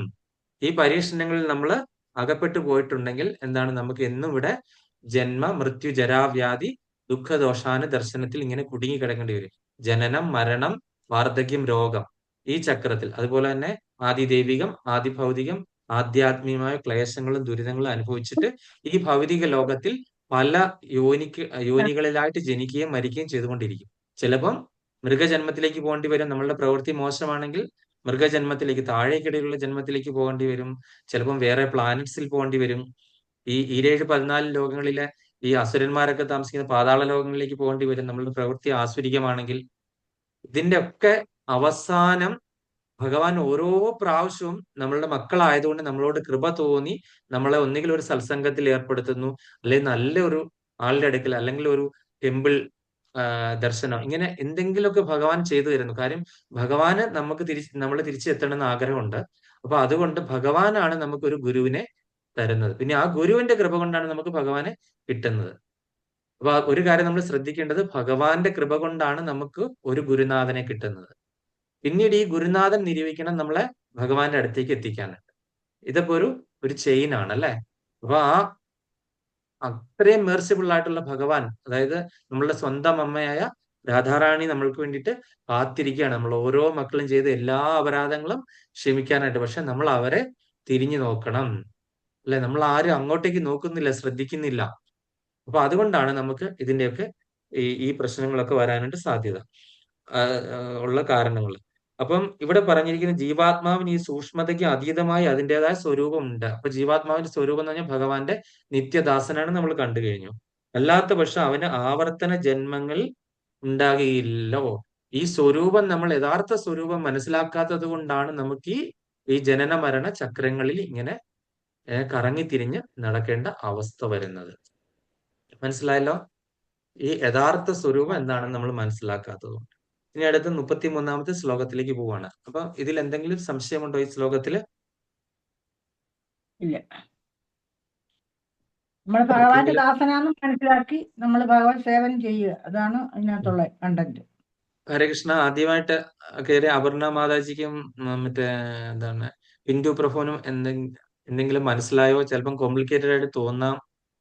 കാര്യം ഞാനിങ്ങനെ വേഗം പറഞ്ഞു വിടുകയാണ്. 1 മണിക്കൂറേ ഉള്ളൂ നമ്മുടെ ക്ലാസ്. മനസ്സിലായോ? സംശയമുണ്ട് മനസ്സിലാവുന്നുണ്ട്. സംശയമുണ്ട് ചോദിക്കണം. കാര്യം ഇവരൊക്കെ കുറച്ച് നാളായതാണ്. 3 വർഷത്തിൽ കൂടുതലായിട്ട് എന്റെ ക്ലാസ്സിൽ ഉള്ളവരാണ് ഇവര് പലരും. അപ്പോൾ ഞാൻ അവരുടെ ആ ഒരു സ്റ്റാൻഡേർഡിൽ എടുത്ത് വിട്ടു കഴിഞ്ഞെങ്കിൽ നിങ്ങൾക്ക് മനസ്സിലാകുമെന്ന് എനിക്കൊരു സംശയം ഉണ്ടായിരുന്നു. ഇല്ല, കുഴപ്പമില്ല, മനസ്സിലാവുന്നുണ്ട്. അല്ല, എന്തെങ്കിലും സംശയം ഉണ്ടെങ്കിൽ ചോദിക്കണം കേട്ടോ. Okay okay. ഹരേ കൃഷ്ണ. ഹരേ കൃഷ്ണ. അപ്പം ശ്ലോകം 33. യത്രേമേ സദസദ്രൂപേ പ്രതിഷിദ്ധേ സ്വസംവിദ അവിദ്യായാത്മനീകൃത്യേ ഇതി തൽ ബ്രഹ്മദർശനം യത്രേമേ സദസദ്രൂപേ പ്രതിഷിദ്ധേ സ്വസംവിദ അവിദ്യായാത്മനീകൃതേ ഇതി സൽ ബ്രഹ്മദർശനം യത്രേമേ സദസദ്രൂപേ പ്രതിഷിദ്ധേ സ്വസംവിദ അവിദ്യാത്മനി കൃതേ ഇതി തൽ ബ്രഹ്മദർശനം. അപർണ മാതാജിക്ക് വേദാഭ്യാസത്തിൽ ഈ ശ്ലോകങ്ങൾ അവൈലബിൾ ആണ്. ഓക്കെ. അപ്പൊ അവിടെ നിന്ന് ഇത് ഇംഗ്ലീഷിലോ ഹിന്ദിയിലോ ഒക്കെ അവൈലബിൾ ആണ്. മലയാളത്തിൽ ഇല്ലെന്നേ ഉള്ളൂ ഈ ശ്ലോകങ്ങൾ. അപ്പൊ അത് വേണമെങ്കിൽ ലാപ്ടോപ്പ് ഒക്കെ ഉണ്ടെങ്കിൽ എളുപ്പമാണ്. മൊബൈലിൽ അത് നോക്കണമെങ്കിൽ ബുദ്ധിമുട്ടായിരിക്കാം. എന്നാലും ഇത് ഒപ്പം വായിച്ചു പോകണമെന്നുണ്ടെങ്കിൽ വേദാഭ്യാസം എടുത്തിട്ട് ആ ഒരു ഇത് നോക്കുന്നത് നന്നായിരിക്കും. ശ്രീമദ് ഭാഗവതം കാണും. അതിനകത്ത് ക്ലിക്ക് ചെയ്തിട്ട് കാണ്ഡോ 1 ക്രിയേഷൻ ആണ്. കാണ്ഡോ 1 സൃഷ്ടി എന്ന് പറയുന്നത്. ഓക്കെ. അതിന്റെ അകത്ത് 3-ാമത്തെ ചാപ്റ്റർ കൃഷ്ണൻ സർവ്വ അവതാരങ്ങളിലെ സ്രോതസ്. അപ്പൊ അതിന്റെ അകത്ത് പോയി ഈ 33-ാമത്തെ ശ്ലോകം എടുക്കുമ്പോൾ ഈ ശ്ലോകം നമുക്ക് കൂടെ വായിക്കാനായിട്ട് സാധിക്കും. ഓക്കെ. ഹരേ കൃഷ്ണ. രാധിക മാതാജി ശ്ലോകം വായിക്കുക. ഹരേ കൃഷ്ണ. ഓം നമോ ഭഗവതേ വാസുദേവായ. ശ്രീമദ് ഭാഗവതം അധ്യായം 3 ശ്ലോകം 33. യത്രേമേ സദസദ്രൂപേ പ്രതിഷിദ്ധേ സ്വസംവിദ അവിദ്യയാത്മനി കൃതേ ഇതി തൽ ബ്രഹ്മദർശനം. ഹരേ കൃഷ്ണ. ഹരേ കൃഷ്ണ. പത്മ മാതാജി. ഹരേ കൃഷ്ണ. യത്രേമേ സദസദ്രൂപേ പ്രതിഷിദ്ധേ സ്വസംവിദ അവിദ്യയാ ആത്മനി കൃതേ ഇതി തത് ബ്രഹ്മദർശനം. ഹരേ കൃഷ്ണ. ശശികല മാതാജി. ഹരേ കൃഷ്ണ. യത്രേ ബേ സദസദ്രൂപേ പ്രതിഷിദ്ധേ സ്വസംവിദ അവ്വിദ്യാത്മനി കൃതേ ഇതി തൽ ബ്രഹ്മദർശനം. ഹരേ കൃഷ്ണ. ഹരേ കൃഷ്ണ. ജ്ഞാനാംബിക മാതാജി. ഹരേ കൃഷ്ണ. യത്രേ മേ സദസദ്രൂപേ പ്രതിഷിദ്ധേ സ്വസംവിദ അവിദ്യാത്മനി കൃതേ ഇതി തൽ ബ്രഹ്മദർശനം. ഹരേ കൃഷ്ണ. മല്ലിക മാതാജി. ഹരേ കൃഷ്ണ. ഓം നമോ ഭഗവതേ വാസുദേവായ. ശ്ലോകം 33. യത്രേമേ സദസദ്രൂപേ പ്രതിഷിദ്ധേ സ്വസംവിദ അവിദ്യയാത്മനി കൃതേ ഇതി തത് ബ്രഹ്മദർശനം. ഹരേ കൃഷ്ണ. ഹരേ കൃഷ്ണ. നിങ്ങൾക്കത് നോക്കാണ്ട് പറ്റുന്നുണ്ടെങ്കിൽ വായിക്കാം. അപർണ മാതാജി. ഇല്ല. ഇല്ല കുഴപ്പമില്ല. അപ്പൊ നമുക്ക് ശ്രീല പ്രഭുപാദരുടെ പദാനുപദ തർജ്ജമ നോക്കാം. എത്ര, എപ്പോഴൊക്കെ, ഇവയിലെല്ലാം സത് അസത് സ്ഥൂലവും സൂക്ഷ്മവുമായ രൂപേ രൂപങ്ങളിൽ പ്രതിഷിദ്ധേ ശൂന്യമാക്കി തീർക്കുക. സ്വസംവിധ ആത്മസാക്ഷാത്കാരത്തിൽ അവിദ്യയാൽ ആത്മാനി സാക്ഷാത്കാരത്താൽ ഹൃദയ നിവേശിപ്പിച്ചു. ഇതി അപ്രകാരം തത് അതാകുന്നു ബ്രഹ്മദർശന നിരപേക്ഷ സത്യത്തെ ദർശിക്കുന്ന പ്രക്രിയ. വിവർത്തനം ഭാവാർത്ഥം ഡിവൈൻ ഗ്രേസ് എ.സി. ഭക്തിവേദാന്ത സ്വാമി ശ്രീല പ്രഭുപാദ്. ജയ ശ്രീല പ്രഭുപാദ്. എപ്പോൾ ഒരാൾ ആത്മസാക്ഷാത്കാരത്താൽ സൂക്ഷ്മവും സ്ഥൂലവുമായ ശരീരത്തിന് പരിശുദ്ധ ആത്മാവുമായി യാതൊരു ബന്ധവുമില്ലെന്ന് ഗ്രഹിക്കുന്നുവോ അപ്പോൾ അയാൾ ഭഗവാനെയും അതുപോലെ തന്നെയും ദർശിക്കുന്നു. അതിന്റെ ഭാവാർത്ഥം നമുക്ക് വായിക്കാം. ഭാവാർത്ഥം രാധിക മാതാജി. ഹരേ കൃഷ്ണ. ഭാവാർത്ഥം ബൈ ശ്രീല പ്രഭുപാദ്. ശ്രീല പ്രഭുപാദ് കി ജയ്. ആത്മസാക്ഷാത്കാരവും പ്രാപഞ്ചിക മായയും തമ്മിലുള്ള വ്യത്യാസം ആത്മാവിന്റെ ബാഹ്യരൂപത്തിലുള്ള സൂക്ഷ്മവും സ്ഥൂലവുമായ ആകാരത്തിലുള്ള ഭൗതിക ശക്തിയുടെ താൽക്കാലിക അഥവാ മിഥ്യാവഞ്ചനയെ അറിയുകയാണ്. അജ്ഞത ഹേതുവാകയാലാണ് ആവരണം സംഭവ്യമാകുന്നത്. അവിധമുള്ള ആവരണങ്ങൾ പരമദിവ്യോത്തമ പുരുഷനിൽ ഒരിക്കലും ദൃശ്യമല്ല. ഇതിനെ നിരപേക്ഷമായി ഗ്രഹിക്കുന്നതിനെ മുക്തി അഥവാ നിരപേക്ഷ മുക്തി അല്ലെ മുക്തി അഥവാ നിരപേക്ഷ സത്യദർശനം എന്ന് വിശേഷിപ്പിക്കുന്നു. പരിപൂർണമായ ആത്മസാക്ഷാത്കാരം ദൈവികമായ അഥവാ ആത്മീയ ജീവിതം അനുവർത്തിക്കുന്നത് വഴി സാധ്യമാണെന്ന് ഇത് അർത്ഥമാക്കുന്നു. സൂക്ഷ്മവും സ്ഥൂലവുമായ ശരീരങ്ങളുടെ ആവശ്യകതകളോട് ഉദാസീനത കാട്ടുകയും അതേസമയം ആത്മാവിന്റെ പ്രവർത്തനങ്ങളെ ഗൗരവപരമായി സമീപിക്കുകയും ചെയ്യുകയാണ് ആത്മസാക്ഷാത്കാരം കൊണ്ട് അർത്ഥമാക്കുന്നത്. പ്രവർത്തനങ്ങൾക്കുള്ള പ്രചോദനം ആത്മാവിൽ നിന്നാണ് ഉദ്ഭവിക്കുന്നത്. എന്നാൽ അവിധ പ്രവർത്തനങ്ങൾ ആത്മാവിന്റെ യഥാർത്ഥ അവസ്ഥയുടെ അജ്ഞാത ഹേതുവാകയാൽ മായികമായി തീരുന്നു. അവിദ്യയാൽ സ്വതാത്പര്യങ്ങളെ സ്ഥൂലവും സൂക്ഷ്മവുമായ ശരീരങ്ങളാൽ കണക്കാക്കുന്നു. ആകയാൽ ജന്മജന്മാന്തരങ്ങളായുള്ള സമ്പൂർണ്ണ പ്രവർത്തന പദ്ധതികളും ഉപയോഗശൂന്യമായി തീരുന്നു.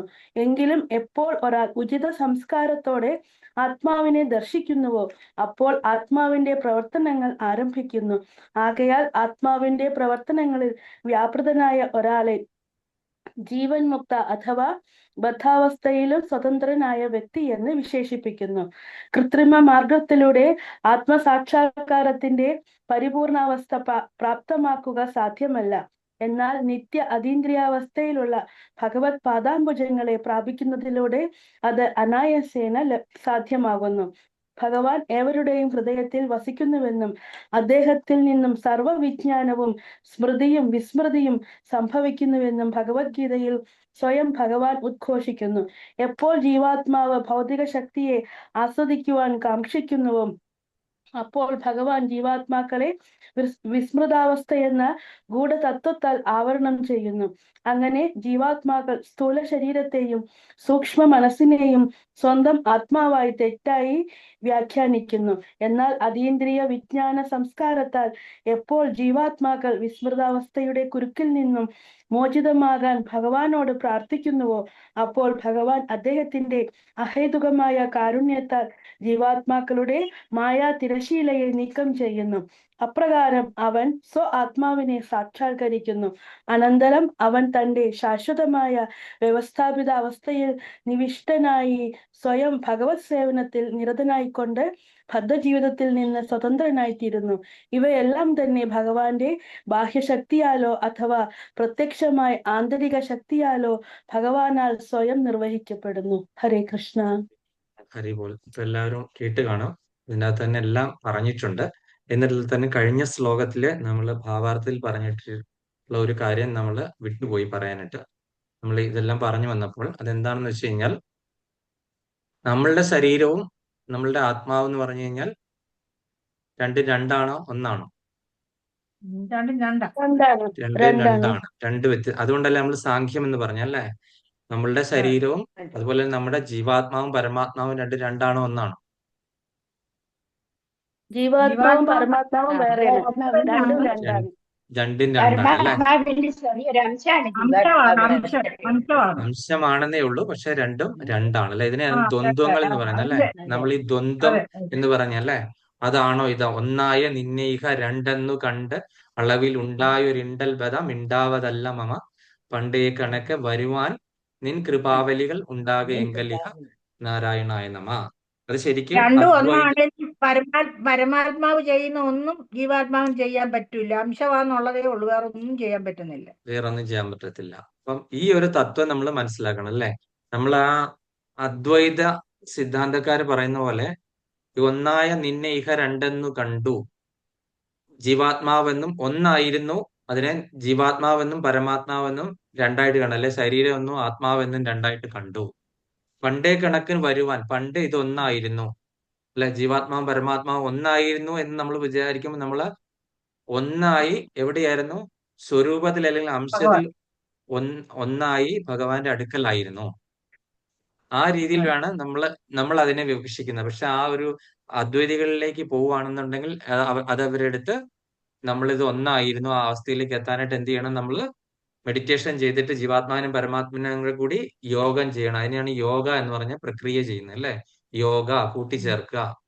അങ്ങനെ കൂട്ടിച്ചേർക്കല് ബുദ്ധിമുട്ടാണ്, നടക്കത്തില്ല എന്നുള്ള കാര്യം നമ്മൾ കൃഷ്ണബോധത്തിലുള്ളവര് നമ്മൾ പഠിച്ച് കൊണ്ട് നമ്മൾ മനസ്സിലാക്കി അല്ലെ? അപ്പൊ അവര് പറയുന്നത് നമ്മൾ ഭഗവാനുമായിട്ട് ഒന്നാകുമെന്ന് അദ്വൈതികൾ പറയുന്നത്. നമ്മൾ ദ്വൈത സിദ്ധാന്തം ഫോളോ ചെയ്യുന്നവരാണ്. ദ്വൈതം എന്ന് പറഞ്ഞാൽ എന്താണ്?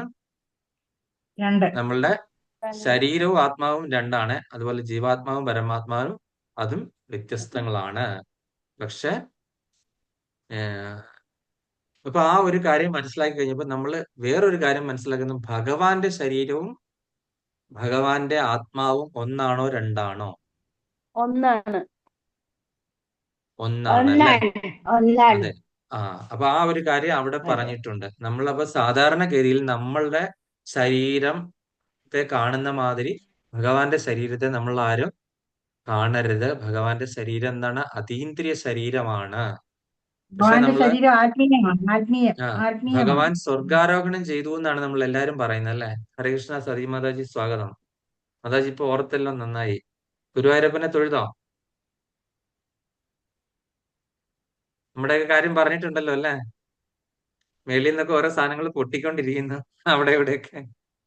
ചെറിയൊരു ഒച്ച കേട്ട് കഴിഞ്ഞാൽ ഇത് പൊട്ടുന്നാന്നാണ് വിചാരിക്കുന്നത്. ഈ മുകളിലത്തെ ഫ്ലോറില്ലേ, ആ കുട്ടികൾ എപ്പോഴും കളിക്കുകയും കട്ടിലൊക്കെ അങ്ങോട്ടും ഇങ്ങോട്ടും മാറ്റുകയും ചെയ്യും. ഇപ്പോഴൊക്കെ വിചാരിക്കുന്നത് ഇങ്ങനെ ചെവി മുഴങ്ങുന്നത് അത് പൊട്ടുന്നാന്നാ വിചാരിക്കുന്നത്. എന്ത് ചെയ്യാം? മാതാജി പറയുന്ന ഒന്നും കേൾക്കുന്നില്ല, മ്യൂട്ടാണ്. ഞാനും ഗുരുവായൂർ ഞാനും പോയി പ്രഭു, ഗുരുവായൂരും പോയി, ചോറ്റാനിക്കരയും പോയി. ഞങ്ങളെല്ലാവരും കഴിഞ്ഞ പ്രാവശ്യം ക്ലാസ് കറാഞ്ഞത്. നിങ്ങൾ എല്ലാരും ഒരു ഗ്രൂപ്പ് ആയിട്ടാ പോയല്ലേ? ഞാൻ വരുമ്പോ മാത്രം എന്താ മല്ലിയ മാതാജി വരാത്തത്? ഞാൻ ഗുരുവായൂരും പോയി, ചോറ്റാനിക്കരയും പോയി. ഞാൻ മല്ലിയ മാതാജി ഞാൻ വരുമ്പോ മാത്രം എന്താ വരാത്തതെന്ന് ഗുരുവായൂർ. ജ്ഞാനാംബിക മാതാജി അവിടെ നിന്ന് വന്നു, ബാംഗ്ലൂരിൽ നിന്നൊക്കെ അവരെല്ലാരും എത്തിയല്ലോ. ഞാൻ പറഞ്ഞേ ഒരിക്കൽ ഞാൻ ഉണ്ടായിട്ടും അവിടെ പ്രഭു അവിടെ വന്നിട്ട് ഞാൻ അറിഞ്ഞില്ല. അത് വല്ലാത്തൊരു നഷ്ടമായി പോയി. പിന്നെ തൊട്ടടുത്ത് മാതാജി ഉണ്ടായിരുന്നു, തൊട്ടടുത്ത് എന്റെ റൈറ്റ് ഹാൻഡ് സൈഡിൽ ഉണ്ടായിരുന്നു. അറിഞ്ഞില്ലല്ലോ, എന്ത് ചെയ്യാം? ഭഗവാൻ നമുക്കൊരു ഓർമ്മ തരണ്ടേ? അതാ പറഞ്ഞു, ഭഗവാൻ അനുഗ്രഹിച്ചിരിക്കും പ്രഭു വന്ന് എനിക്ക് വരാൻ പറ്റിയായിരിക്കും. അതെ, ഇതില് നേരിട്ട് കാണാത്ത മാതാജിയെ മാത്രമേ ഉള്ളൂ ഞാൻ സൂമിൽ കൂടെ മാത്രം കണ്ടിട്ടുള്ളത്. ബാക്കി എല്ലാവരെയും കണ്ടിട്ടുണ്ട്. ഹരേ പോലെ, ഹരേ കൃഷ്ണ. ഇനിയിപ്പോ ഭഗവാൻ ഇനി പ്രഭു ഇതില് കാണുന്ന പോലെയല്ല, നമ്മളെക്കാളൊക്കെ നല്ല ചെറുപ്പമുള്ള ആള്, നല്ല ചെറിയ പെൺകുട്ടിയാണ്. നമുക്ക് ഇതില് കാണുമ്പോഴേക്കാണ് തോന്നിക്കുന്നതാണ് അമ്മയായിട്ട്. പുള്ളിക്കാരി നമ്മളെക്കാളൊക്കെ നല്ല മാറ്റാണാള്. അതെ അല്ലേ, അതെനിക്ക് മനസ്സിലാകുന്നുണ്ടല്ലോ മാതാജിയുടെ ആ ഒരു ഇത് വരുമ്പോഴത്തേക്കും തന്നെ. നമ്മള് ക്വസ്റ്റ്യൻ ആൻസർ ഒക്കെ വരുമ്പോൾ മാതാജി ചെയ്യുമ്പോഴും അതിന്റെ റിയലൈസേഷൻ തരുമ്പോഴും ഒക്കെ അറിയാം മാതാജി സ്മാർട്ട് ആണെന്നുള്ള കാര്യം. ഹരേ കൃഷ്ണ.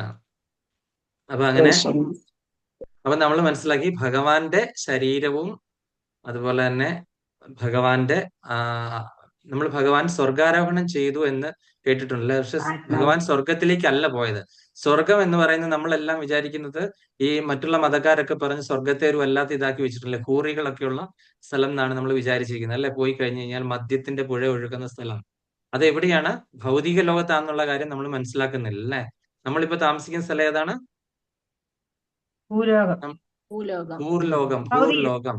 ഓം ഭൂർഭുവസ്വഃ തത്സവിതുർവരേണ്യം ഭർഗോ ദേവസ്യ ധീമഹി ധിയോ യോ ന പ്രചോദയാത്. അല്ലെ? ഓം ഭൂർ, ഈ ഭൂർലോകം ആണ് പറഞ്ഞത്. ഭൂവർലോകം, സ്വർലോകം, ഇതിന്റെ മുകളിൽ മൂന്നാമത്തെ ലോകമാണ് സ്വർലോകം. അതാണ് ഈ സ്വർഗലോകം. ഇന്ദ്രാദി ദേവതകളും ഈ പറയുന്ന അപ്സരസുകളും ഒക്കെയുള്ള സ്ഥലമാണത് സ്വർഗലോകം അല്ലെ? അതിന്റെ ഉള്ളിൽ ജനലോകം, തപലോകം, അത് കഴിഞ്ഞിട്ട് ഏറ്റവും മുകളിൽ സത്യലോകം അല്ലെ? അപ്പൊ ഈ സ്വർഗലോകം, അപ്പൊ സ്വർഗാരോഹണം ചെയ്തു എന്ന് പറയാനായിട്ട് നമുക്ക് സാധ്യമാണോ? ഭഗവാന്റെ സ്വർഗാരോഹണം എന്നാണ് നമ്മൾ പറയുന്നത്. ഭഗവാൻ സ്വർഗത്തിലേക്കല്ല പോകുന്നത്. ഭഗവാൻ എന്താണ്? വൈകുണ്ഠത്തിലേക്ക്, സ്വധാമത്തിലേക്ക് തിരിച്ചു പോവുകയാണ്. അല്ലെങ്കിൽ മറ്റുള്ള ബ്രഹ്മാണ്ടങ്ങളിൽ ഈ ലീല നടക്കുന്നുണ്ടായിരിക്കും. അതായത് മറ്റുള്ള ബ്രഹ്മാണ്ടങ്ങൾ എന്ന് പറഞ്ഞു കഴിഞ്ഞാൽ നമ്മുടെ ഈ ബ്രഹ്മാണ്ടങ്ങളിൽ ദ്വാപരയുഗം കഴിഞ്ഞു കഴിഞ്ഞാൽ വേറെ ഏതെങ്കിലും ബ്രഹ്മാണ്ടങ്ങളിൽ ദ്വാപരയുഗം ഉണ്ടെങ്കിൽ ഭഗവാൻ അവിടെ അവതാരം എടുക്കാനായിട്ട് പോവാണ് അല്ലെ?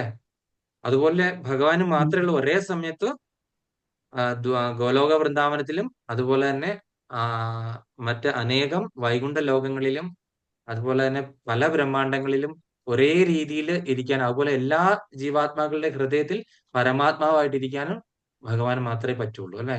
സംഖ്യം വൈകുണ്ഠ ലോകങ്ങളിലും ഗോലോക വൃന്ദാവനത്തിൽ ഭഗവാൻ സദാ ഗോലോക വൃന്ദാവനത്തിൽ ഗോവിന്ദനായിട്ടുണ്ട് അല്ലെ? അതേപോലെ എല്ലാവരുടെയും ഹൃദയത്തിൽ പരമാത്മാവായിട്ടുണ്ട്. അതുപോലെ തന്നെ അസംഖ്യം വൈകുണ്ഠ ലോകങ്ങളിൽ വിഷ്ണു ആയിട്ടുണ്ട്. അപ്പൊ ഭഗവാൻ മാത്രമേ ഇതൊക്കെ സാധ്യമാവുകയുള്ളൂ അല്ലെ? അപ്പൊ അങ്ങനെയുള്ള ആ ഭഗവാൻ സ്വർഗാരോഹണം അല്ല ചെയ്തതെന്ന് നമ്മൾ മനസ്സിലാക്കണം. അപ്പൊ നമ്മളൊക്കെ വിചാരിച്ചത് ഭഗവാന്റെ കാലിങ്ങനെ മുറിഞ്ഞ് ബ്ലഡ് വന്നു എന്ന് ഒക്കെ നമ്മൾ കണ്ടു. ഭഗവാനെ അടക്കി എന്നൊക്കെ പറഞ്ഞ് നമ്മൾ കണ്ടു. ഭഗവാൻ മരിച്ചു വീണു എന്നൊക്കെ പറഞ്ഞ് ചിലര് പറയും അല്ലെ. അപ്പൊ അത് എന്തുകൊണ്ടാണത്? ശരിക്കുള്ള ജ്ഞാനമില്ലാത്തത് കൊണ്ടാണ് അല്ലെ. ഭഗവാൻ മരിച്ചു വീഴുന്നു. ഭഗവാൻ എപ്പോഴെങ്കിലും മരിക്കുവോ? ഭഗവാൻ എന്താണ്? അദ്വൈതം അച്യുതം അനാദിം അനന്തരൂപം ആദ്യം പുരാണ പുരുഷം നവയൗവനം ച വേദേഷു ദുർലഭം അദുർലഭം ആത്മഭക്തൗ ഗോവിന്ദം ആദിപുരുഷം തമഹം ഭജാമി. അദ്വൈതം എന്താണ്? രണ്ടല്ല, ഒന്നേ ഉള്ളൂ. അദ്വൈതം. അച്യുതം. അച്യുതം ആരാണ്? അച്യുതം ആരാണ്? അച്യുതൻ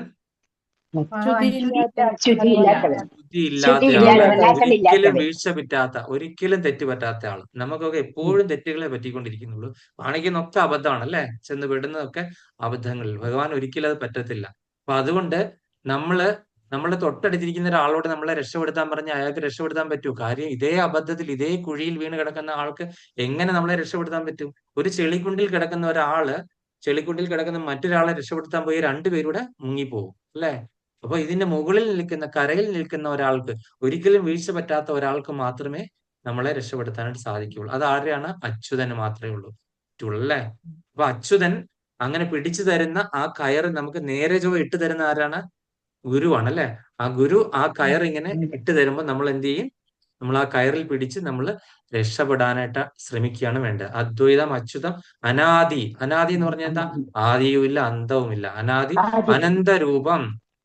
എത്ര രൂപങ്ങളുണ്ടെന്ന് അറിയത്തില്ല. അസംഖ്യം വൈകുണ്ഠ ലോകങ്ങളിലും എല്ലാ ജീവജാലങ്ങളുടെയും, മനുഷ്യരുടെ മാത്രമല്ല എല്ലാ ജീവജാലങ്ങളുടെയും, സസ്യങ്ങളുടെ അടക്കം ജീവനുള്ള എല്ലാ വസ്തുക്കളിലും ഹൃദയത്തിൽ ഭഗവാൻ പരമാത്മാവായിട്ടിരിക്കുന്നു അല്ലെ. അനാദിം അനന്തരൂപം ആദ്യം പുരാണ പുരുഷം, ഏറ്റവും ആദ്യത്തെ പുരാണ പുരുഷൻ അല്ലെ. അദ്ദേഹത്തിന് അച്ഛനുണ്ടോ അമ്മയുണ്ടോ? നമ്മൾ കാണുമ്പോൾ എന്താണ്? വസുദേവരുടെയും ദേവകിയുടെയും പുത്രനായിട്ടാണ് കാണുന്നത് അല്ലെ. നന്ദഗോപരുടെ യശോദയുടെയും പുത്രനായിട്ട്. ഭഗവാൻ അച്ഛനും അമ്മയുണ്ടോ ശരിക്കും? ആദ്യം പുരാണ പുരുഷൻ. ഇവരുടെ എല്ലാവരുടെയും അച്ഛനും അമ്മയാണ് അല്ലെ. അതൊരു ലീലയുടെ ഭാഗമായിട്ടാണ് ഭഗവാൻ ഇതൊക്കെ ചെയ്യുന്നത്. ആദ്യം പുരാണ പുരുഷൻ നവയൗവനം ച. ഇത്രയും വലിയ പഴകിയ മനുഷ്യനായിട്ടോ അദ്ദേഹത്തിന് ഒരിക്കലെങ്കിലും പ്രായം ചെന്നിട്ടുണ്ടോ? നവയൗവനമാണ്. നവയൗവനം ച വേദേഷു ദുർലഭം അദുർലഭം ആത്മഭക്തവും.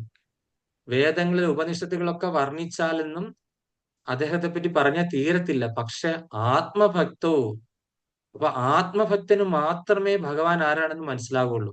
ഈ വേദങ്ങളിലൂടെ ഉപനിഷത്തുകളിലൂടെ എല്ലാം നമ്മൾ കടന്നു പോയാലും ഭഗവാനെ പറ്റി പറഞ്ഞു തരണമെന്നുണ്ടെങ്കിൽ ഒരു ഭക്തന് മാത്രമേ പറ്റുള്ളൂ.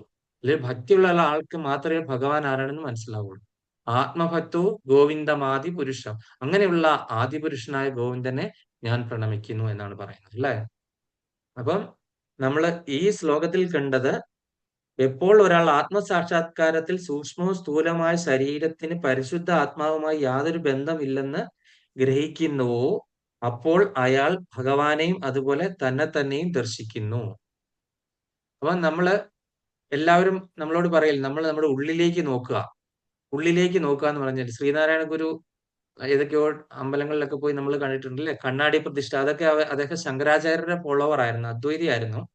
അതുകൊണ്ടായിരുന്നു അന്നത്തെ കാലത്ത് എല്ലാവരും, ഈ തുഞ്ചത്ത് രാമാനുജൻ എഴുത്തച്ഛനടക്കം ശ്രീനാരായണ ഗുരു, ചട്ടമ്പി സ്വാമികൾ ഇങ്ങനെയുള്ള പരിഷ്കർത്താക്കളൊക്കെ അന്ന് ശങ്കരാചാര്യരുടെ പ്രഭാവം കാരണം അവരെല്ലാം അദ്വൈതം ഫോളോ ചെയ്തവരാണ്. നമ്മുടെ സ്വാമി വിവേകാനന്ദൻ, അതുപോലെ തന്നെ വേറൊരാളുണ്ടല്ലോ ശ്രീരാമകൃഷ്ണ പരമഹംസൻ, ഇവരെല്ലാവരും അദ്വൈതികളായിരുന്നു. അപ്പൊ അതുകൊണ്ടാണ് ഈ കണ്ണാടി പ്രതിമയൊക്കെ വെച്ച് നമ്മളെ തന്നെ കാണുക എന്നുള്ള ആ ഒരു സിദ്ധാന്തം വെച്ചിട്ടല്ലേ. അപ്പം ആ തത്വമസി എന്ന് നമ്മൾ ശബരിമല ചെല്ലുമ്പോൾ അവിടെ വലിയ അക്ഷരത്തിൽ എഴുതിയിരുന്നു തത്വമസി, അത് നീ തന്നെയാകുന്നു. അതായത് ഞാനും ഭഗവാനും ഒന്നാകുന്നു. അല്ലെങ്കിൽ അഹം ബ്രഹ്മാസ്മി. എന്താണ് അഹം ബ്രഹ്മാസ്മിയുടെ അർത്ഥം? ഞാൻ ബ്രഹ്മം തന്നെ ആകുന്നു. പക്ഷെ നമ്മൾ പറയുന്നത് എന്താണ്?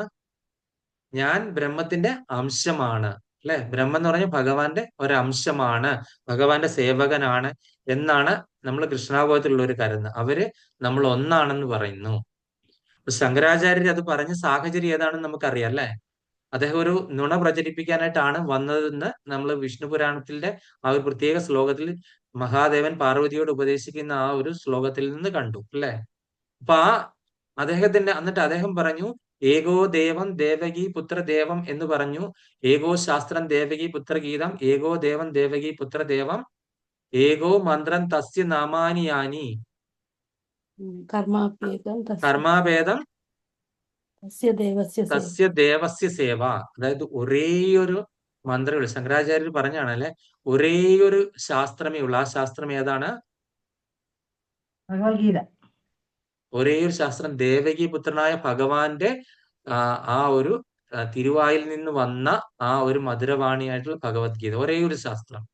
ഏകോ ശാസ്ത്രം ദേവകി പുത്രഗീതം. ഏകോ ദേവം ദേവകി പുത്ര ദേവം. ഒരേ ഒരു ദേവനേ ഉള്ളൂ, ദേവകിയുടെ പുത്രനായിട്ടുള്ള ശ്രീകൃഷ്ണൻ. അതുപോലെ തന്നെ എന്താണ്? ഒരേ ഒരു മന്ത്രമേ ഉള്ളൂ. ആ മന്ത്രം ഏതാണ്? ദേവകി പുത്രനായ ഭഗവാൻ ശ്രീകൃഷ്ണനെ പറ്റിയുള്ള മന്ത്രം. അതേതാണ് ആ മന്ത്രം? ഹരേ കൃഷ്ണ കൃഷ്ണ കൃഷ്ണ ഹരേ ഹരേ, ഹരേ രാമ രാമ രാമ ഹരേ ഹരേ. അതുപോലെ തന്നെ ഒരേ ഒരു കർമ്മമേ ഉള്ളൂ. അതെന്താണ്? സർവം ശ്രീ രാധാകൃഷ്ണാർപ്പണമസ്തു. എന്ത് ചെയ്യുന്നതും ഭഗവാനും രാധാറാണിക്കും സമർപ്പിച്ചിട്ട് ചെയ്യുക, രാധാകൃഷ്ണാർപ്പണമായിട്ട് ചെയ്യുക. ശങ്കരാചാര്യ കൃത്യമായിട്ട് ഇത് പറഞ്ഞിട്ടില്ല. പക്ഷെ ഇത് മാത്രം അവരുടെ ഫോളോവേഴ്സ് പഠിക്കുന്നില്ല. പക്ഷെ ബാക്കിയുള്ള തത്വമെല്ലാം അടിച്ചേൽപ്പിച്ചു. അത് ഇന്നും തുടർന്ന് വരുവാണ് അല്ലെ. അപ്പൊ നമ്മൾ ഇവിടെ പറഞ്ഞ ആത്മസാക്ഷാത്കാരം എന്ന് പറഞ്ഞാൽ എന്താണ്? നമ്മൾ നമ്മളുടെ ആത്മാവിനെ മനസ്സിലാക്കുക. ഈ ശരീരം എന്താണ്, ആത്മാവ് എന്താണെന്നുള്ള വ്യത്യാസം മനസ്സിലാക്കുക. ആത്മസാക്ഷാത്കാരം നമ്മൾ നേടിയെന്ന് പറയാം അല്ലെ. ഞാൻ ഈ ശരീരമല്ല, ഞാൻ ഈ ആത്മാവാണെന്ന് മനസ്സിലാക്കുന്ന ആ ഒരു ഇതിനെയാണ് ആത്മസാക്ഷാത്കാരം എന്ന് പറയുന്നത്. അത് നമ്മൾ ഭഗവത്ഗീത പഠിക്കുന്നവർക്കൊക്കെ തന്നെ ഈ ആത്മസാക്ഷാത്കാരം ഉണ്ടാകും. പക്ഷെ അത് പൂർണ്ണമായിട്ട് പ്രാക്ടിക്കലായിട്ട് നമുക്ക് എത്ര പേർക്ക് ഏത് അളവിൽ മനസ്സിലാക്കിയെന്ന് അറിയില്ല. എനിക്ക് മനസ്സിലായിട്ടില്ല കേട്ടോ ഇതുവരെ. ക്ലാസ് എടുക്കുന്നുണ്ടെങ്കിൽ അത് മനസ്സിലാക്കുക എന്ന് പറഞ്ഞു കഴിഞ്ഞാൽ വളരെ ബുദ്ധിമുട്ടാണ് അല്ലെ. ഞാൻ ഈ ശരീരമല്ല, ആത്മാവാണെന്ന് എത്ര പേർക്ക് പറഞ്ഞുകൊണ്ട് നമുക്ക് എത്ര കാലം നടക്കാൻ പറ്റും അല്ലെ. നമ്മൾ ആ ഒരു റിയലൈസേഷനിലേക്ക് പറയുന്നുണ്ട്, കേൾക്കുന്നുണ്ട്, മനസ്സിലാകുന്നുണ്ട്. നിങ്ങളൊക്കെ ഞാൻ പറയുന്നത് അംഗീകരിക്കുന്നുണ്ട്. ഇത് പറയുന്ന എനിക്കടക്കം ഇത് പ്രാക്ടിക്കലാക്കി കൊണ്ടുപോകാനായിട്ട് സാധിക്കുന്നില്ല എന്നുള്ളതാണ്. പക്ഷെ ഭഗവാന്റെ കാരുണ്യം കൊണ്ട് അത് ഗ്രാജുവലി മുന്നോട്ടത് സാധിക്കും. നമ്മളിപ്പോ എന്താണ് സാധകരുടെ സ്റ്റേജിലാണ് അല്ലെ. സാധനാഭക്തിയാ ചെയ്തുകൊണ്ടിരിക്കുന്നത് അല്ലെ. നമുക്ക് മറ്റേ അതിന്റെ മുകളിലേക്കുള്ള ലെവല് പ്രേമഭക്തി ഒന്നും ആയിട്ടില്ല അല്ലെ. അപ്പൊ പ്രേമഭക്തിയുടെ ലെവലിലേക്ക് എത്തുമ്പോൾ ഇതൊക്കെ തന്നെത്താനെ സ്വായത്തമാക്കിക്കൊള്ളും. അപ്പൊ അതുവരെ നമ്മൾ ഈ സാധനാഭക്തിയിൽ അങ്ങ് തുടരുക എന്ന് മാത്രമേ ഉള്ളൂ. വേറെ ഒന്നും ചെയ്യാനില്ല അല്ലെ. നമ്മളെ കൊണ്ട് സാധിക്കുന്നില്ലെങ്കിൽ എന്ത് ചെയ്യും? നമ്മൾ ആ ഒരു ലെവലിലേക്ക് എത്തിയില്ല. നമ്മൾ പ്രാക്ടീസ് ചെയ്യുക, ആ ലെവലിലേക്ക് ഓട്ടോമാറ്റിക്കലി എത്തിക്കൊള്ളും. അപ്പൊ നമ്മൾ ഇവിടെ കണ്ടത് ആത്മസാക്ഷാത്കാരത്താൽ സൂക്ഷ്മവും സ്ഥൂലമായ ശരീരത്തിന് പരിശുദ്ധ ആത്മാവുമായി യാതൊരു ബന്ധം ഇല്ലെന്ന് ഗ്രഹിക്കുന്നുവോ. അപ്പം ഈ ആത്മസാക്ഷാത്കാരം ലഭിച്ച ഒരു വ്യക്തിക്ക് മനസ്സിലാകും ഈ ശരീരം എന്താണ് അല്ലെ. ഈ പുറമേ കാണുന്ന ശരീരം വാസാംസി ജീർണാനി എന്ന് പറയുന്ന നമ്മൾ 2-ാം അധ്യായത്തിൽ ആ ശ്ലോകത്തിൽ കൂടെ പറയല്ലേ. നമ്മള് ഒരു ദേഹി എന്താണ്? ആർക്ക് അത് പറയാൻ പറ്റുന്ന ശ്ലോകം ഓർമ്മയുണ്ടോ ആർക്കെങ്കിലും? ശശികല മാതാജിക്ക് എന്താണ് ആ ശ്ലോകത്തിന്റെ അർത്ഥം? ഏതായിരുന്നു പ്രഭു? നമ്മൾ പഴകിയ വാസാംസി ഉടുപ്പുകൾ മാറി പഴകിയ ഉടുപ്പുകൾ ഉപേക്ഷിച്ച് പുതിയ ഉടുപ്പുകൾ സ്വീകരിക്കുന്നത് പോലെ നമ്മൾ ഒരു ശരീരം വിട്ടിട്ട് വേറൊരു ശരീരം സ്വീകരിക്കുന്നു. മറ്റു പല ശരീരങ്ങൾ സ്വീകരിക്കുന്നു. ഒരു ദേഹി ഒരു ശരീരം വിട്ട് മറ്റു പല ശരീരങ്ങൾ സ്വീകരിക്കുന്നു എന്ന് കണ്ടു അല്ലെ. അപ്പൊ ഈ ശരീരവും ആത്മാവും എന്താണ്? ഈ ശരീരം എന്ന് പറഞ്ഞാൽ പുറമേ ഉള്ള ഒരു ഉടുപ്പാണ്. ഈ ഉടുപ്പ് മാറിയിട്ട് വേറൊരു ഉടുപ്പ് ഇടുന്നത് പോലെ ഇതിനുള്ളിലിരിക്കുന്ന ദേഹി മറ്റു പല ഉടുപ്പുകളിൽ പോകുമ്പോൾ ആ ഉടുപ്പിന്റെ ആ സ്വരൂപത്തിലേക്കായി മാറുന്നു അല്ലെ. എന്റെ ഈ ഹൃദയത്തിലിരിക്കുന്ന ഈ ആത്മാവ് ഈ ശരീരം ഉപേക്ഷിച്ചിട്ട് വേറൊരു പശുവിന്റെ ശരീരത്തിലേക്ക് പോയെങ്കിൽ അത് ആ പശു എന്നുള്ള പേരിലാണ് അറിയപ്പെടുന്നത് അല്ലെ. പിന്നെ അത് ജയേഷ് പ്രഭു എന്നുള്ള പേരിൽ അറിയപ്പെടില്ലല്ലോ അല്ലെ. അതുപോലെ ഒരു പക്ഷിയായി പോയെങ്കിൽ അത് പക്ഷിയുടെ പേരിലാണ് അറിയപ്പെടുന്നത് അല്ലെ. ആ ഉടുപ്പ് ഏതാണോ ആ പേരിലാണ് അറിയുന്നത്. അകത്തിരിക്കുന്ന ആത്മാവ് സെയിം ആണ് അല്ലെ. ഈ ഒരു കാര്യം മനസ്സിലാക്കിയ ഒരു വ്യക്തി, അതായത് സ്ഥൂലവും സൂക്ഷ്മവുമായിട്ടുള്ള ശരീരം, സ്ഥൂല ശരീരം എന്തൊക്കെയാണ്? നമ്മൾ ഈ കാണുന്ന ഭൗതിക പ്രകൃതിയായിട്ട് തന്നിട്ടുള്ള പഞ്ചഭൂതങ്ങളാൽ സൃഷ്ടിച്ച ഈ ശരീരം, നശിച്ചു പോകുന്ന കുറച്ച് ജലവും കുറച്ച് മാലിന്യങ്ങളും എല്ലാം അടങ്ങിയിട്ടുള്ള ഈ ശരീരം എന്താണ്? അതുപോലെ തന്നെ സൂക്ഷ്മ ശരീരം, മനസ്സ്, ബുദ്ധി, വിദ്യാഹങ്കാരം, അതും ഭൗതിക പ്രകൃതിയുടെ അംശങ്ങൾ തന്നെയാണല്ലേ. ആത്മാവ് മാത്രമേ ഉള്ളൂ ഭഗവാന്റെ അംശമുള്ളൂ അല്ലെ. മറ്റേതും ഭൗതിക പ്രകൃതിയുടെ അംശങ്ങളാണ്, ത്രിഗുണങ്ങളാൽ ബാധിക്കപ്പെട്ടതാണ് അതെല്ലാം തന്നെ. അപ്പൊ അതെല്ലാം തന്നെ ആത്മാവുമായിട്ട് യാതൊരു ബന്ധവും ഇല്ലെന്ന് ഗ്രഹിക്കുന്നു. ആത്മാവ് വിട്ടുപോകുമ്പോൾ കൂടെ പോകുന്നുണ്ടെന്ന് മാത്രമേ ഉള്ളൂ. ആത്മാവുമായിട്ടൊരു ബന്ധമില്ല, ആത്മാവ് വേറെ തന്നെയാണ് അല്ലെ. അത് ഗ്രഹിക്കുന്നുവോ, അപ്പോൾ അയാൾ ഭഗവാനെയും അതേപോലെ തന്നെ ദർശിക്കുന്നു. അങ്ങനെയുള്ള ഒരു വ്യക്തിക്ക് എന്താണ് ഈ പരമാത്മാവായിട്ട് നമ്മളുടെ ഹൃദയത്തിൽ ഇരിക്കുന്ന ഭഗവാൻ ആരാണ് എന്ന് വ്യക്തമായിട്ട് മനസ്സിലാക്കാനായിട്ട് സാധിക്കും.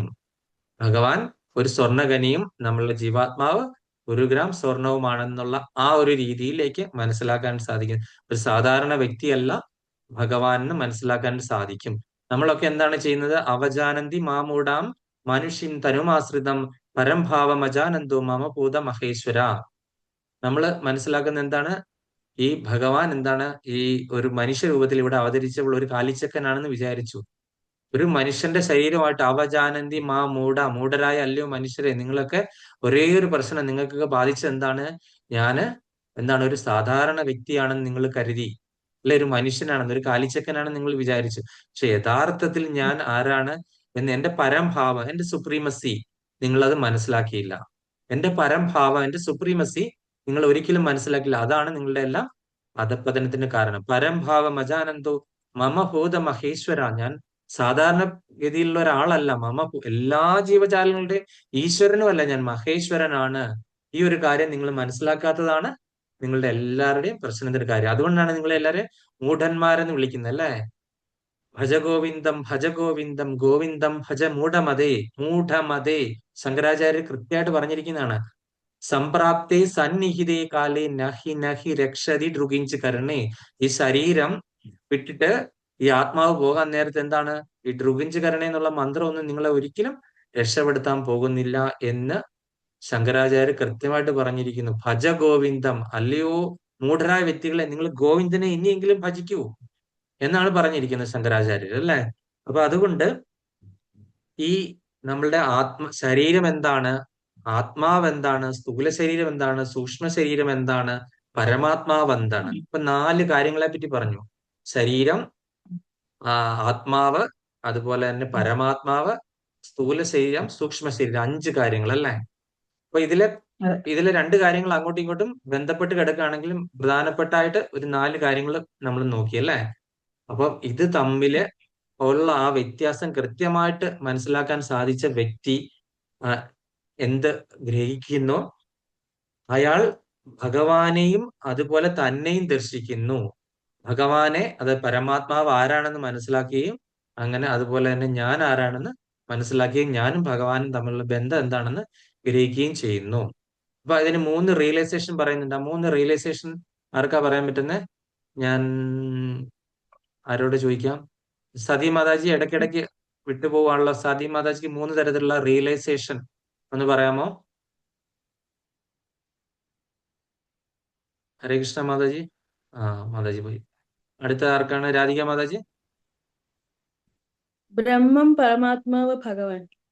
അതെ, ബ്രഹ്മ സാക്ഷാത്കാരം, അതുപോലെ തന്നെ പരമാത്മാ സാക്ഷാത്കാരം, അത് ഭഗവാൻ സാക്ഷാത്കാരം. ഇതിൽ ഏറ്റവും ടോപ്പ് മോസ്റ്റ് ഏതാണ്? ഭഗവാൻ.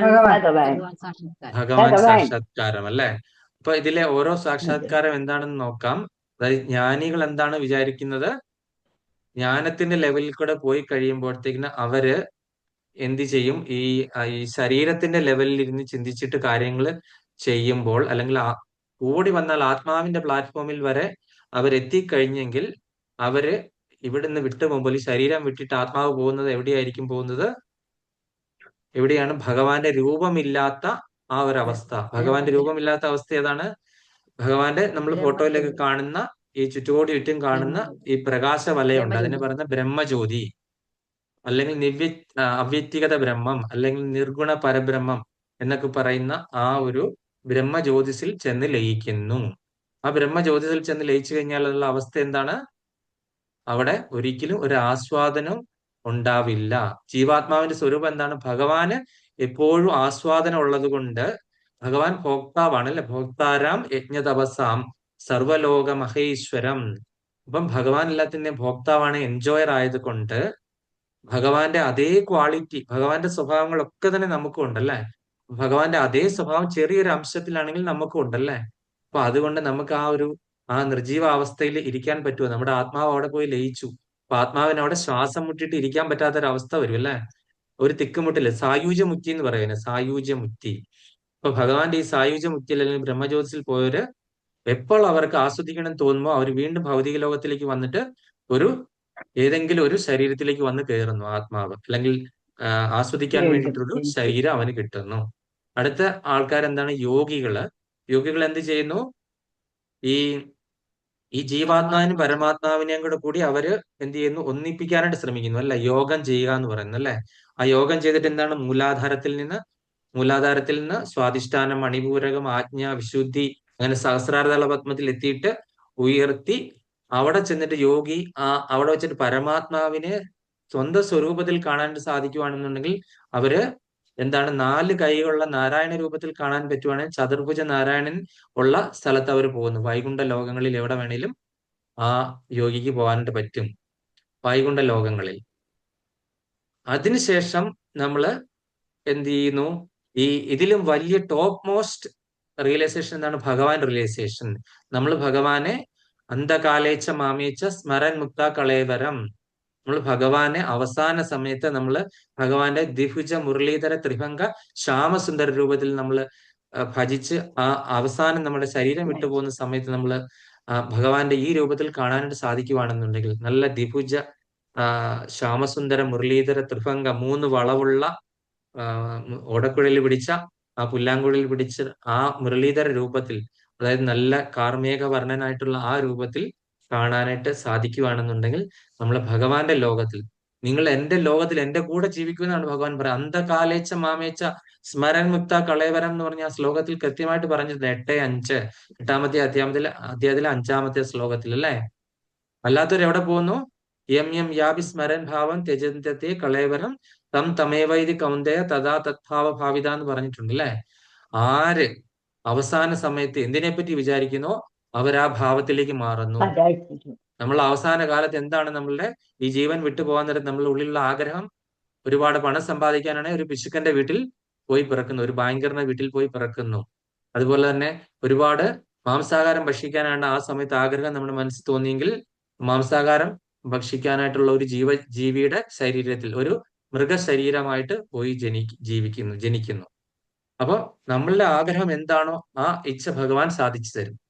അപ്പൊ അതുകൊണ്ടാണ് നമ്മൾ പ്രാക്ടീസ് ചെയ്ത് നിത്യവും പ്രാക്ടീസ് ചെയ്തിട്ട് അവസാനം നമ്മൾ ഈ എന്താണ് ഡൈ മേക്കേഴ്സ് ആണ്. നമ്മൾ ഓരോരുത്തരും ഡൈ മേക്കേഴ്സ് ആണ്. ഈ ജന്മം, അടുത്ത ജന്മം എന്താണെന്ന് തീരുമാനിക്കുകയാണ് നമ്മൾ ചെയ്യുന്നത് ഈ ജന്മത്തിലൂടെ കൂടി. അപ്പൊ അതിനു വേണ്ടിയിട്ട് ചെയ്യുന്ന ഡിവോഷണൽ സർവീസിന്റെ ഒരു ഭാഗമാണ് നമ്മളിപ്പോൾ എടുത്തുകൊണ്ടിരിക്കുന്ന ക്ലാസ്. അപ്പോൾ അങ്ങനെയുള്ള ഒരാൾ ഭഗവാനെയും അതുപോലെ തന്നെയും ദർശിക്കുന്നു. ഞാൻ ആരാണെന്നും ഭഗവാൻ ആരാണെന്നും അങ്ങനെയുള്ള ഒരു വ്യക്തിക്ക് കൃത്യമായിട്ട് മനസ്സിലാക്കാൻ സാധിക്കുമെന്നാണ് ഈ ശ്ലോകത്തിൽ പറയുന്നത്. ഈ ശ്ലോകത്തിൽ എന്തെങ്കിലും സംശയമുണ്ടോ? പ്രഭു, എനിക്കൊരു സംശയമുണ്ട്. ഈ 5 കൂട്ടം കാര്യം പറഞ്ഞത് എന്താണ് പ്രഭു? ശരീരം, ജീവാത്മാവ്, പരമാത്മാവ്, മറ്റെണ്ണം കൂടെ എന്താണ്? സ്ഥൂല ശരീരം, സൂക്ഷ്മ ശരീരം എന്ന് പറഞ്ഞു. അതിലെ സ്ഥൂല ശരീരവും തന്നെ ഒന്ന് തന്നെയാണ്. സൂക്ഷ്മ ശരീരം മാത്രമേ വ്യത്യാസമുള്ളൂ. അപ്പൊ മൊത്തത്തിൽ 4ആണ്. ശരി. ശരി പ്രഭു, ശരി. ഹരേ കൃഷ്ണ. എന്താണിത് ഈ 5 ഈ 4 തമ്മിലുള്ള വ്യത്യാസങ്ങൾ മനസ്സിലാക്കുന്നവര് എന്നാണ് പറയുന്നത്. അപർണ മാതാജിക്ക് എന്തെങ്കിലും മനസ്സിലായോ? സംശയമുണ്ടോ?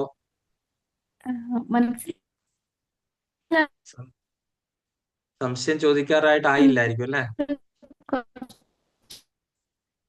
എന്തോ മനസ്സിലാക്കുന്ന വ്യക്തികള്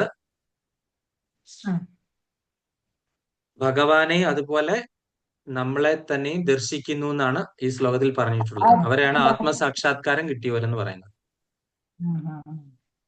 മാതാജി എന്താണ് പറഞ്ഞ കേട്ടില്ല? അപർണ മാതാജി, പ്രഭു. ഹരേ കൃഷ്ണ. ഞാൻ പറഞ്ഞത് എനിക്ക് മനസ്സിലാവുന്നുണ്ട്. കുറെ കാര്യങ്ങളൊക്കെ മനസ്സിലാക്കി വരുന്നു. കുറെ കൂടെ കേൾക്കണം എന്ന് തോന്നുന്നു. കുറച്ച് ഡീപ്പായി പോയോന്ന് എനിക്ക് സംശയം. ഓക്കെ, സാരമില്ല. അതൊക്കെ നമുക്ക് മനസ്സിലാക്കാം. എന്തോ ഫസ്റ്റ് ടൈം ഇല്ല, അതുകൊണ്ട് കുറച്ച് വരും. കുറച്ച് വരുള്ളൂ, അല്ലെ? ശരിയാണ്. ഓക്കെ, കുഴപ്പമില്ല. ഒരു ശ്ലോകം കൂടെ ഉണ്ട്, പെട്ടെന്ന് തീർത്തേക്കാം. എല്ലാവർക്കും പോകാറായെന്ന് തോന്നുന്നു. യദ്യേഷോ പരദാ ദേവി മായ വൈശാരദീമതി സമ്പന്ന ഏവേതി വിദുർ മഹിമ്നി സ്വേ മഹീയതേ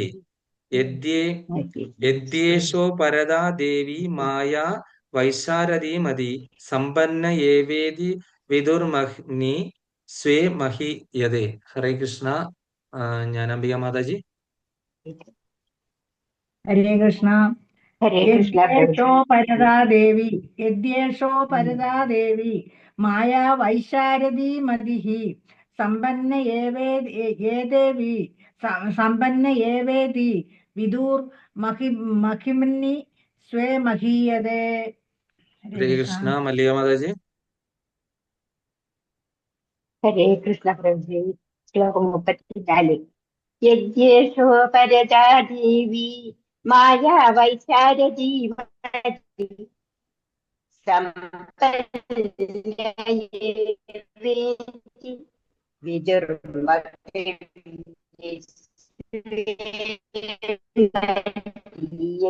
ഹരേ കൃഷ്ണ. ഹരേ കൃഷ്ണ. അപ്പൊ നമ്മള് ഇതിന്റെ പദാനുപദ തർജ്ജമ നോക്കുവാണ്. പദാനുപദ തർജ്ജമ ജയ് ശ്രീല പ്രഭാത്. യതി അങ്ങനെയായാലും എത്രയായാലും ഏഷ അവർ ഉപരതെ പ്രശമിച്ചു ദേവി മായാശക്തി വൈശാരദി വിജ്ഞാന സമ്പൂർണ്ണ മതി പ്രബുദ്ധത സമ്പന്ന സമൃദ്ധമാകുക നിശ്ചയമായും ഇതി അപ്രകാരം വിധു അഭിജ്ഞാനമുള്ളവരായി തീരുക മഹിമ്നി മഹാത്മ്യങ്ങളിൽ സ്വേ ആത്മാവിൽ മഹീയതേ സ്ഥാപിതമായിരിക്കുന്ന. വിവർത്തനം ഭാവാർത്ഥം ഡിവൈൻ ഗ്രേസ് എ.സി. ഭക്തിവേദാന്ത സ്വാമി ശ്രീല പ്രഭുപാദ്. ജയ് ശ്രീല പ്രഭുപാദ്. ഭഗവത് കൃപയാൽ മായാപ്രഭാവം ശമിക്കുകയും ജീവാത്മാക്കൾ വിജ്ഞാനത്തിൽ സമ്പൂർണമായി സമ്പന്നരാകുകയുമാണെങ്കിൽ അനന്തരം അവർ തൽക്ഷണം ആത്മസാക്ഷാത്കാരത്താൽ പ്രബുദ്ധനാകുകയും ഇപ്രകാരം അവന്റെ സ്വമാഹാത്മ്യത്തിൽ നിഷ്ഠനായി തീരുകയും ചെയ്യുന്നു. ഭാവാർത്ഥം നമുക്ക് ശശികല മാതാജി. ഹരേ കൃഷ്ണ. ഭാവാർത്ഥം ഭഗവാൻ സർവാതിശയനും അതീന്ദ്രിയ നിരപേക്ഷനുമാകിയാൽ ഭഗവാന്റെ സർവനാമങ്ങളും രൂപങ്ങളും ലീലകളും ഗുണങ്ങളും സന്തത സഹചാരികളും ശക്തികളുമെല്ലാം ഭഗവാനിൽ നിന്നും അഭിന്നങ്ങളാണ്. ഭഗവാന്റെ അനന്ത ശക്തിക്ക് അനുസൃതമായി ഭഗവത് ശക്തികൾ പ്രവർത്തിക്കുന്നു. ഭഗവാന്റെ അതേ ശക്തി തന്നെയാണ് ആന്തരികവും ബാഹ്യവും പ്രാന്തികവുമായ ശക്തികളായി പ്രവർത്തിക്കുന്നത്. മാത്രവുമല്ല ഭഗവാന്റെ അനന്ത ശക്തിയാൽ ഭഗവാൻ എന്തും ഏതും മുൻ പറഞ്ഞ ഏതെങ്കിലും ശക്തികളുടെ കർത്തൃത്വത്താൽ നിർവഹിക്കുന്നു. സ്വ ഇച്ഛയാൽ ബാഹ്യശക്തിയെ ആന്തരിക ശക്തിയായി രൂപാന്തരപ്പെടുത്താൻ ഭഗവാന് കഴിയുന്നു. ഭൗതിക ശക്തിയുടെ മായിക പ്രപഞ്ചം ആസ്വദിക്കാൻ ആഗ്രഹിക്കുന്ന ജീവാത്മക്കളെ മായാവ്യാമോഹത്തിന് വിധേയമാക്കാൻ നിയുക്തമായ ഭഗവാന്റെ ബാഹ്യശക്തി ബദ്ധാത്മാക്കളുടെ പശ്ചാത്താപത്തിലൂടെയും തപസ്യയിലൂടെയും ഭഗവത് ഇച്ഛയാൽ പ്രശമിക്കുന്നു. മാത്രവുമല്ല അതേ ശക്തി അനന്തരം പരിശുദ്ധ ജീവാത്മാക്കളെ ആത്മസാക്ഷാത്കാര പാതയിലെ ഉന്നമനത്തിന് സഹായകമാം വിധം പ്രവർത്തിക്കുന്നു. ഇതുമായി ബന്ധപ്പെട്ട് വൈദ്യുത ശക്തിയുടെ ദൃഷ്ടാന്തം അത്യുത്തമമാണ്. അനുയോജ്യമായ ക്രമീകരണത്തിലൂടെ മാത്രം വൈദ്യുതി വിദഗ്ധൻ ഒരേ വിദ്യുച്ഛക്തിയെ ചൂടാക്കാനും തണുപ്പിക്കാനും വിനിയോഗിക്കുന്നു. അതേപോലെ ജനന മരണ ആവർത്തന ചക്രത്തിൽ ജീവാത്മാക്കളെ സംഭ്രാന്തരാക്കുന്ന ബാഹ്യശക്തി ഭഗവത് ഇച്ഛയാൽ ആന്തരികശക്തിയായി രൂപാന്തരം പ്രാപിച്ച് ജീവാത്മാക്കളെ ശാശ്വത ജീവിതത്തിലേക്ക് നയിക്കുന്നു. അപ്രകാരം എപ്പോൾ ജീവാത്മാക്കൾക്ക് ഭഗവത് അനുഗ്രഹം ലഭിക്കുന്നുവോ അപ്പോൾ അവർ ശാശ്വതമായ ആത്മീയ ജീവിതം ആസ്വദിക്കാനായി അവന്റേതായ ഉച്ചത വ്യവസ്ഥാപിത പദവിയിൽ നിവേശിക്കപ്പെടുന്നു. ഹരേ കൃഷ്ണ. ഹരേ കൃഷ്ണ. നല്ലൊരു ശ്ലോകമാണ്. അപ്പോൾ ഭഗവത് കൃപയാൽ മായാപ്രഭാവം ശമിക്കുകയും ജീവാത്മാക്കൾ വിജ്ഞാനത്തിൽ സമ്പൂർണമായി സമ്പന്നരാകുകയുമാണെങ്കിൽ അനന്തരം അവൻ തൽക്ഷണം ആത്മസാക്ഷാത്കാരത്തിൽ പ്രബുദ്ധനാകുകയും അപ്രകാരം അവന്റെ സ്വമഹാത്മ്യത്തിൽ നിവിഷ്ടനായി തീരുകയും ചെയ്യുന്നു എന്നാണ് പറഞ്ഞിരിക്കുന്നത്, അല്ലെ?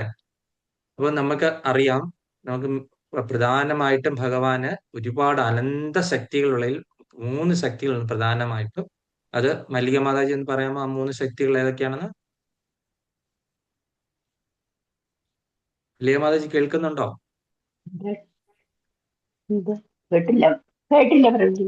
കേട്ടില്ല.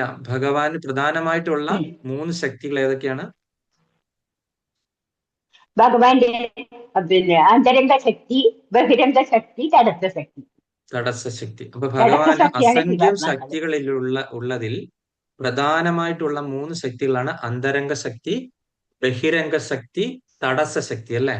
അപ്പം എന്താണ് അന്തരംഗ ശക്തി? അന്തരംഗ ശക്തി എന്താണ് ആനന്ദ ചിന്മയ അല്ലെങ്കിൽ സച്ചിദാനന്ദത്തിലെ ആ ആനന്ദം, അതെന്താണ് ആഹ്ലാദിനി യോഗമായ ശക്തി അല്ലെങ്കിൽ യോഗമായ ഹ്ലാദിനി ശക്തി എന്ന് പറയുന്നുണ്ട്, അന്തരംഗ ശക്തി എന്ന് പറയുന്നുണ്ട്. ഇത് എന്താണ് ആ ശക്തി? ആരാണ് അതിന്റെ ഉറവിടം? രാധാദേവി രാധാറാണി. യോഗമായ രാധാറാണി അല്ലെങ്കിൽ യോഗമായ ശക്തി. ഭഗവാന്റെ യോഗമായ ശക്തി അല്ലെങ്കിൽ രാധാറാണിയാണ് ഭഗവാന്റെ അന്തരംഗ ശക്തിയുടെ ഉറവിടം. അതുപോലെ തന്നെ ഭഗവാൻ ഒരു ബഹിരംഗ ശക്തിയുണ്ട്. ആ ബഹിരംഗ ശക്തി ആരാണ്? മഹാമായ ദുർഗാദേവി. ദുർഗ. അല്ലെങ്കിൽ സ്വാഭാവിക മഹാമായ എന്ന് പറയും. മഹാമായ അല്ലെങ്കിൽ ദുർഗാദേവിയാണ് അതിന്റെ മഹാമായ അധിപതിയായിട്ടുള്ള ദേവത അല്ലെ, ദുർഗാദേവി. ഇപ്പൊ ദുർഗാദേവിയുടെ ഡ്യൂട്ടി എന്താണ്? ഈ മായാലോകം, അതായത് ഈ ഭൗതിക പ്രകൃതിയുടെ മൊത്തം ത്രിഗുണങ്ങളുടെ എല്ലാം ഇൻചാർജ് ആരാണ്? ദുർഗാദേവിയാണ് അല്ലെ. ഈ ഭൗതിക ലോകത്തുള്ള എല്ലാ അതെ. ജീവാത്മാക്കളും ആരുടെ കസ്റ്റഡിയിലാണ്? ദുർഗാദേവിയുടെ കസ്റ്റഡിയിലാണ് അല്ലെ. പിന്നെ അടുത്തത് ആരാണ്? തടസ്സ ശക്തി അല്ലെങ്കിൽ മാർജിനൽ പൊട്ടൻസി, ഇന്റേണൽ ജീവാത്മാക്കള് പൊട്ടൻസി, നമ്മള് ഇന്റേണൽ പൊട്ടൻസി, എക്സ്റ്റേണൽ ജീവാത്മാക്കൾ. പൊട്ടൻസി, നമ്മള് മാർജിനൽ ജീവാത്മാക്കള് പൊട്ടൻസി. ഈ മാർജിനൽ പൊട്ടൻസിയാണ് തടസ്സ ശക്തി എന്ന് പറഞ്ഞാൽ ഇടയ്ക്കുള്ളത്. അത് ജീവാത്മാക്കൾ. അപ്പൊ ഒരു ജീവാത്മാവിന് സ്വാതന്ത്ര്യം നൽകിയിരിക്കുകയാണ്. നമുക്ക് അന്തരംഗ ശക്തിയിലേക്ക് പോകാം, അല്ലെങ്കിൽ ബഹിരംഗ ശക്തിയിലേക്ക് പോകാം. ബഹിരംഗ ശക്തി.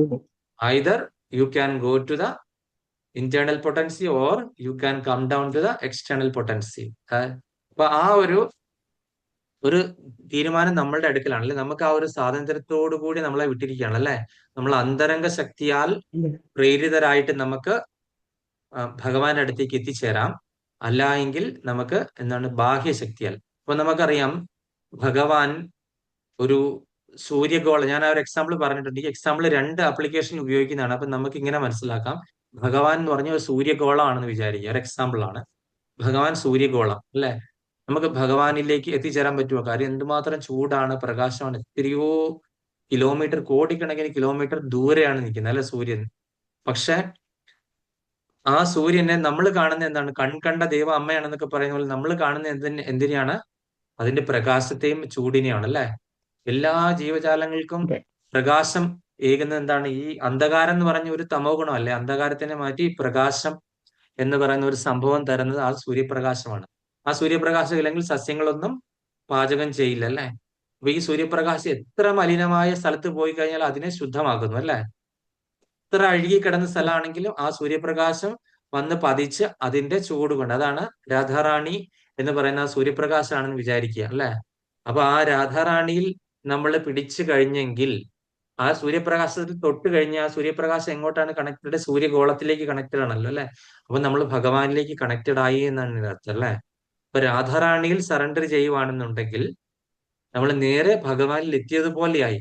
കാര്യം രാധാറാണി എവിടെ നിന്നാണ് രാധാറാണി വരുന്നത്? സൂര്യഗോളത്തിൽ നിന്നാണ് സൂര്യപ്രകാശം വരുന്നത്. അപ്പൊ സൂര്യരശ്മിയിൽ ടച്ച് ചെയ്താൽ തന്നെ നമുക്ക് അത്രയും കോടിക്കണക്കിന് കിലോമീറ്റർ പോകേണ്ട ആവശ്യമില്ല. ഭഗവാനിലേക്ക് പോകാനുണ്ട്, ഭയങ്കര ദൂരമാണ്. കോടിക്കണക്കിന് ദൂരമായപ്പോൾ നമ്മൾ ആ എളുപ്പന്ന് സൂത്രവിദ്യ അറിയാവുന്നവർ എന്ത് ചെയ്തു? ആ പ്രകാശത്തിൽ ചെന്ന് പിടിച്ചു. അല്ലാത്ത ആൾക്കാർ എവിടെയാ പിടിക്കുന്നത്? സാധാരണഗതിയിലുള്ള ഈ ഭൗതിക ലോകത്തുള്ള 99.999999% ആൾക്കാർ എവിടെ പോയി പിടിക്കുന്നത്? നിഴലിലാണ് പിടിക്കുന്നത് അല്ലെ. ആ നിഴലിനെയാണ് പറയുന്നത് എന്താണ്? മഹാമായ. മഹാമായ. ഈ മഹാമായ ശക്തിയുടെ ആ ഒരു മായ എന്ന് പറഞ്ഞ എന്താണ്? ഇല്ലാത്ത ഒന്നാണ്. അതിനെയാണ് മായ എന്ന് പറയുന്നത് അല്ലെ. ഇല്ലാത്ത ഒന്ന് അല്ലെ. ഇല്ലാത്ത എന്തൊക്കെയാണ്? നമ്മൾ മുമ്പേ കണ്ടു. ഇല്ലാത്ത എന്താണ്? നമ്മുടെ ശരീരം എന്ന് പറയുന്നത് ഇല്ലാത്തതാണ്. ഈ ഭൗതിക ലോകം എന്ന് പറഞ്ഞാൽ ഇല്ലാത്തതാണ്. ഇത് ഇപ്പൊ ഉണ്ടെന്ന് തോന്നിക്കുന്നു, കുറച്ച് കഴിയുമ്പോൾ അത് ടെമ്പററി ആയതുകൊണ്ട് അത് ഇല്ലാതെ പോകും. നമ്മുടെ ശരീരവും ടെമ്പററി ആണ്, നമ്മൾ ഈ ജീവിക്കുന്ന വീട് ടെമ്പററി ആണ്, ഈ ലോകം ടെമ്പററി ആണ്. എല്ലാം നശിച്ചു പോകുന്നതാണ് അല്ലെ.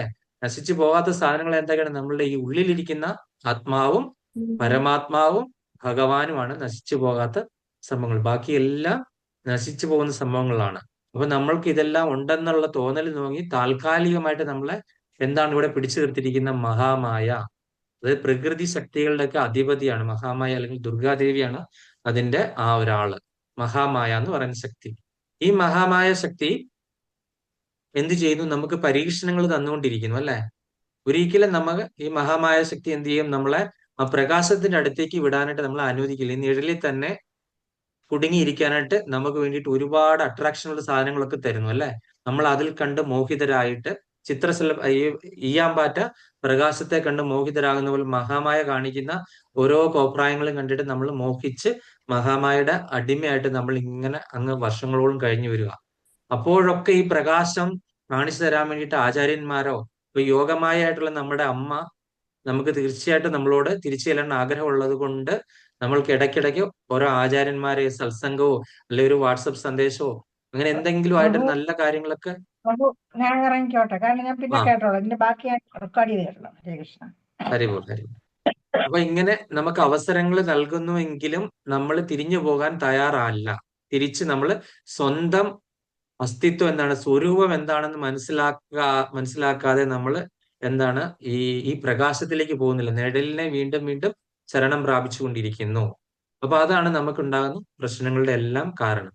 അപ്പോൾ എപ്പോൾ നമ്മൾ എന്താണ് ഈ പ്രകാശത്തിൽ ശരണം പ്രാപിച്ചു അല്ലെങ്കിൽ രാധാറാണിയിൽ ശരണം പ്രാപിച്ചു, അപ്പോഴാണ് നമ്മളുടെ യഥാർത്ഥ സ്വരൂപവും നമ്മളുടെ യഥാർത്ഥ ഭാവനം നമുക്ക് എത്തിച്ചേരാണ്ട് സാധിക്കുന്നത്. അപ്പൊ ഈ മഹാമായയുടെ പിടിയിൽ നിന്ന് യോഗമായയുടെ സംരക്ഷണത്തിലേക്ക് നമുക്ക് എത്താനായിട്ടുള്ള പ്രോസസ്സാണ് നമ്മൾ ചെയ്തുകൊണ്ടിരിക്കുന്നത്. അത് അത്ര എളുപ്പമല്ല. കാര്യം ഈ മഹാമായ നമുക്ക് പരീക്ഷണങ്ങൾ ഇങ്ങനെ തന്നുകൊണ്ടാണ് ഇരിക്കുന്നത് അല്ലെ. ഈ പരീക്ഷണങ്ങൾ തന്ന് തന്ന് തന്ന് നമ്മളെ എന്താണ് പാകതയുള്ളതാക്കി എടുക്കുകയാണ് ചെയ്യുന്നത്. ശരിക്കും മഹാമായ നമ്മളെ ഉപദ്രവിക്കുകയാണോ? അല്ല, ഭഗവാന്റെ അടുത്തേക്ക് പോകാനായിട്ടുള്ള ക്വാളിറ്റി ഉള്ളവരാക്കി മാറ്റുകയാണ് ചെയ്യുന്നത് അല്ലെ. സാധാരണക്കാർക്ക് ഈ എന്താണ് ഭഗവാന്റെ അടുത്തേക്ക് പോകാൻ പറ്റത്തില്ല. അതിനു വേണ്ടിയിട്ട് ക്വാളിറ്റി ഉള്ളവരാണെങ്കിൽ എന്താണ് കുറച്ച് വിഷമവും കഷ്ടപ്പാടും പ്രയാസങ്ങളൊക്കെ അനുഭവിച്ചാൽ മാത്രമേ ഉള്ളൂ അങ്ങോട്ടേക്ക് പോകാനായിട്ട് ക്വാളിറ്റി ഉണ്ടാവുകയുള്ളൂ. അപ്പൊ അത് മഹാമായ നമ്മളെ ഒരു വറചട്ടിയിലിട്ട് വറുത്ത് വറുത്ത് വറുത്ത് എന്താണ് ഇത് പാകമാകുന്ന സമയത്ത് എന്താണ് യോഗമായുടെ കൈകളിലേക്ക് ഇത് ഇങ്ങനെ അങ്ങ് കൊടുക്കും. അപ്പൊ യോഗമായ എന്ത് ചെയ്യും? നേരെ നമ്മൾ ഭഗവാന്റെ മടിത്തട്ടിലേക്ക് കൊണ്ടുപോകും അല്ലെ. അപ്പൊ അതാണ് ആ ഒരു പ്രോസസ്സാണ് നടക്കുന്നത്. അപ്പം നമ്മൾ ഈ യോഗമായയിൽ ശരണം ചെയ്യാൻ വേണ്ടിയിട്ടാണ് നമ്മൾ ആ യോഗമായ അല്ലെങ്കിൽ രാധാറാണിയുടെ അന്തരംഗ ശക്തിയുടെ ആ ഒരു നാമം നമ്മൾ ജപിക്കുന്നത്. ആ ഹരേ എന്ന് പറഞ്ഞു കഴിഞ്ഞാൽ ആരെയാണ് നമ്മൾ വിളിക്കുന്നത്? രാധാറാണിയാണ് വിളിക്കുന്നത്. ഹരേ എന്ന് പറഞ്ഞ് നമ്മൾ വിളിച്ച രാധാറാണി കേൾക്കണമെങ്കിൽ എങ്ങനെ ചെയ്യണം? വിളിക്കേണ്ട രീതിയിൽ വിളിക്കണം. ഒരു കൊച്ചുകുട്ടി അതിന്റെ അമ്മയെ വിശക്കുമ്പോ എങ്ങനെ വിളിക്കുന്നു, അതിന്റെ അമ്മ വന്ന് കൊച്ചുകുട്ടി കരയുമ്പോൾ ഓടി വന്ന് എടുക്കും, അതിന് പാല് കുടിക്കാറായെന്ന് പറഞ്ഞല്ലേ. നമ്മൾ കണ്ടിട്ടില്ലേ കൊച്ചുകുട്ടികൾ കരയുമ്പം? അങ്ങനെ നമ്മളും അതേ രീതിയിൽ രാധാറാണിയെ വിളിച്ചു കഴിഞ്ഞെങ്കിൽ തീർച്ചയായിട്ടും രാധാറാണി വന്ന് എടുത്തിട്ട് നേരെ നമ്മളെ എന്താണ് വിളിക്കേണ്ട രീതിയിൽ വിളിക്കണം. നമ്മൾ ഡയൽ ചെയ്ത് റോങ് നമ്പർ ആണ്. നമ്മൾ എപ്പോഴും ഡയൽ ചെയ്യുന്നത് എങ്ങോട്ടാണ്? റോങ് നമ്പറിൽ, ശരിക്കും ചെല്ലേണ്ട ആളുടെ അല്ല ആ കോൾ എത്തുന്നത് അല്ലെ.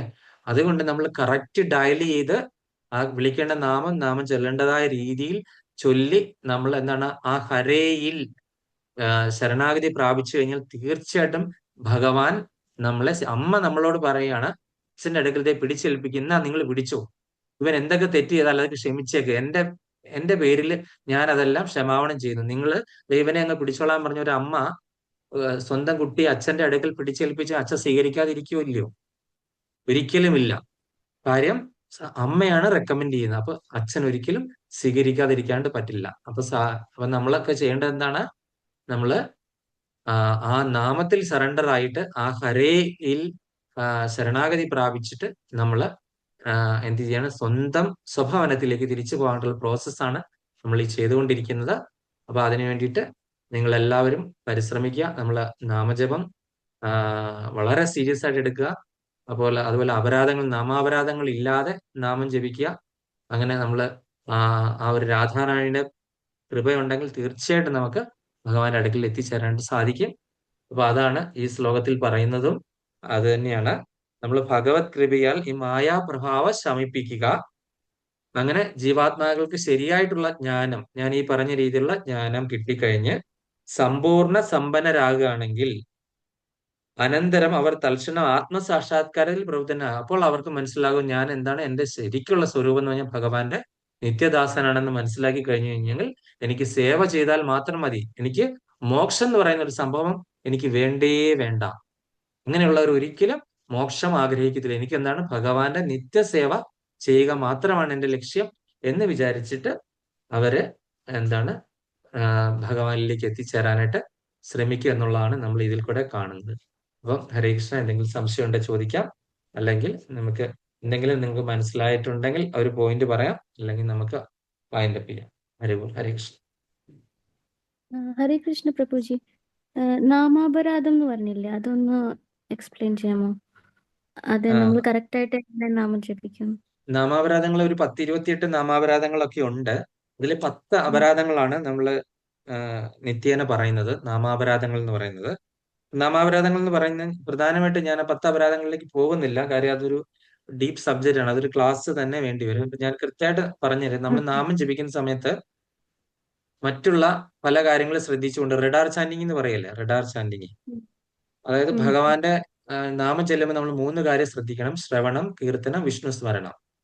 ഈ 3 കാര്യങ്ങൾ മിനിമം ശ്രദ്ധിക്കണം എന്നാണ്. ശ്രവണം എന്ന് പറയുന്നത് നമ്മൾ പറയുന്ന ആ നാമം തന്നെ ഹരേ കൃഷ്ണ എന്ന് പറയുമ്പോൾ തന്നെ അത് നമ്മൾ ഒരു ചെവി കൊണ്ട് കേട്ടിട്ട് വേണം ചെയ്യാൻ. അപ്പോഴാണ് ഏകാഗ്രത കിട്ടുള്ളൂ. അപ്പോൾ ഈ ചെവി എന്ന് പറയുന്നത് തന്നെ ഹൃദയത്തിലേക്കുള്ള ഗേറ്റ് വേ ആണ്. 2 ഗേറ്റ് വേ ആണ് അല്ലേ? അപ്പൊ ഈ ഗേറ്റ് വേ ഇത് ചെന്നെത്തുന്ന ഹൃദയത്തിലാണ് ഭഗവാൻ പരമാത്മാവായിട്ട് ഇരിക്കുന്നത് അല്ലെ. സർവസ്വ ചാഹം ഹൃദി സന്നിവിഷ്ടാന്നു, ഞാൻ എല്ലാവരുടെയും ഹൃദയത്തിൽ വസിക്കുന്നു ഭഗവാൻ ഭഗവത്ഗീതയിൽ ക്ലിയർ ആയിട്ട് പറയുന്നുണ്ട്. അപ്പൊ ഹൃദയത്തിൽ വസിക്കുന്ന പരമാത്മാവിലേക്ക് ഇത് എത്താനായിട്ട് നമ്മൾ ജപിക്കുന്ന നാമം നമ്മൾ കേൾക്കണം അല്ലെ. അപ്പൊ ഇത് കീർത്തനം എന്ന് പറയുന്നത് നമ്മൾ ജപിക്കുന്ന അത്, ശ്രവണം എന്ന് പറയുന്നത് നമ്മൾ അത് തന്നെ കേൾക്കുന്നു, സ്മരണം എന്ന് പറയുന്നത് നമ്മളുള്ളിൽ ഭഗവാനെ ഹൃദയത്തിൽ ഭഗവാന്റെ ഏതെങ്കിലും ഒരു രൂപം നമ്മൾ മെഡിറ്റേറ്റ് ചെയ്യാം.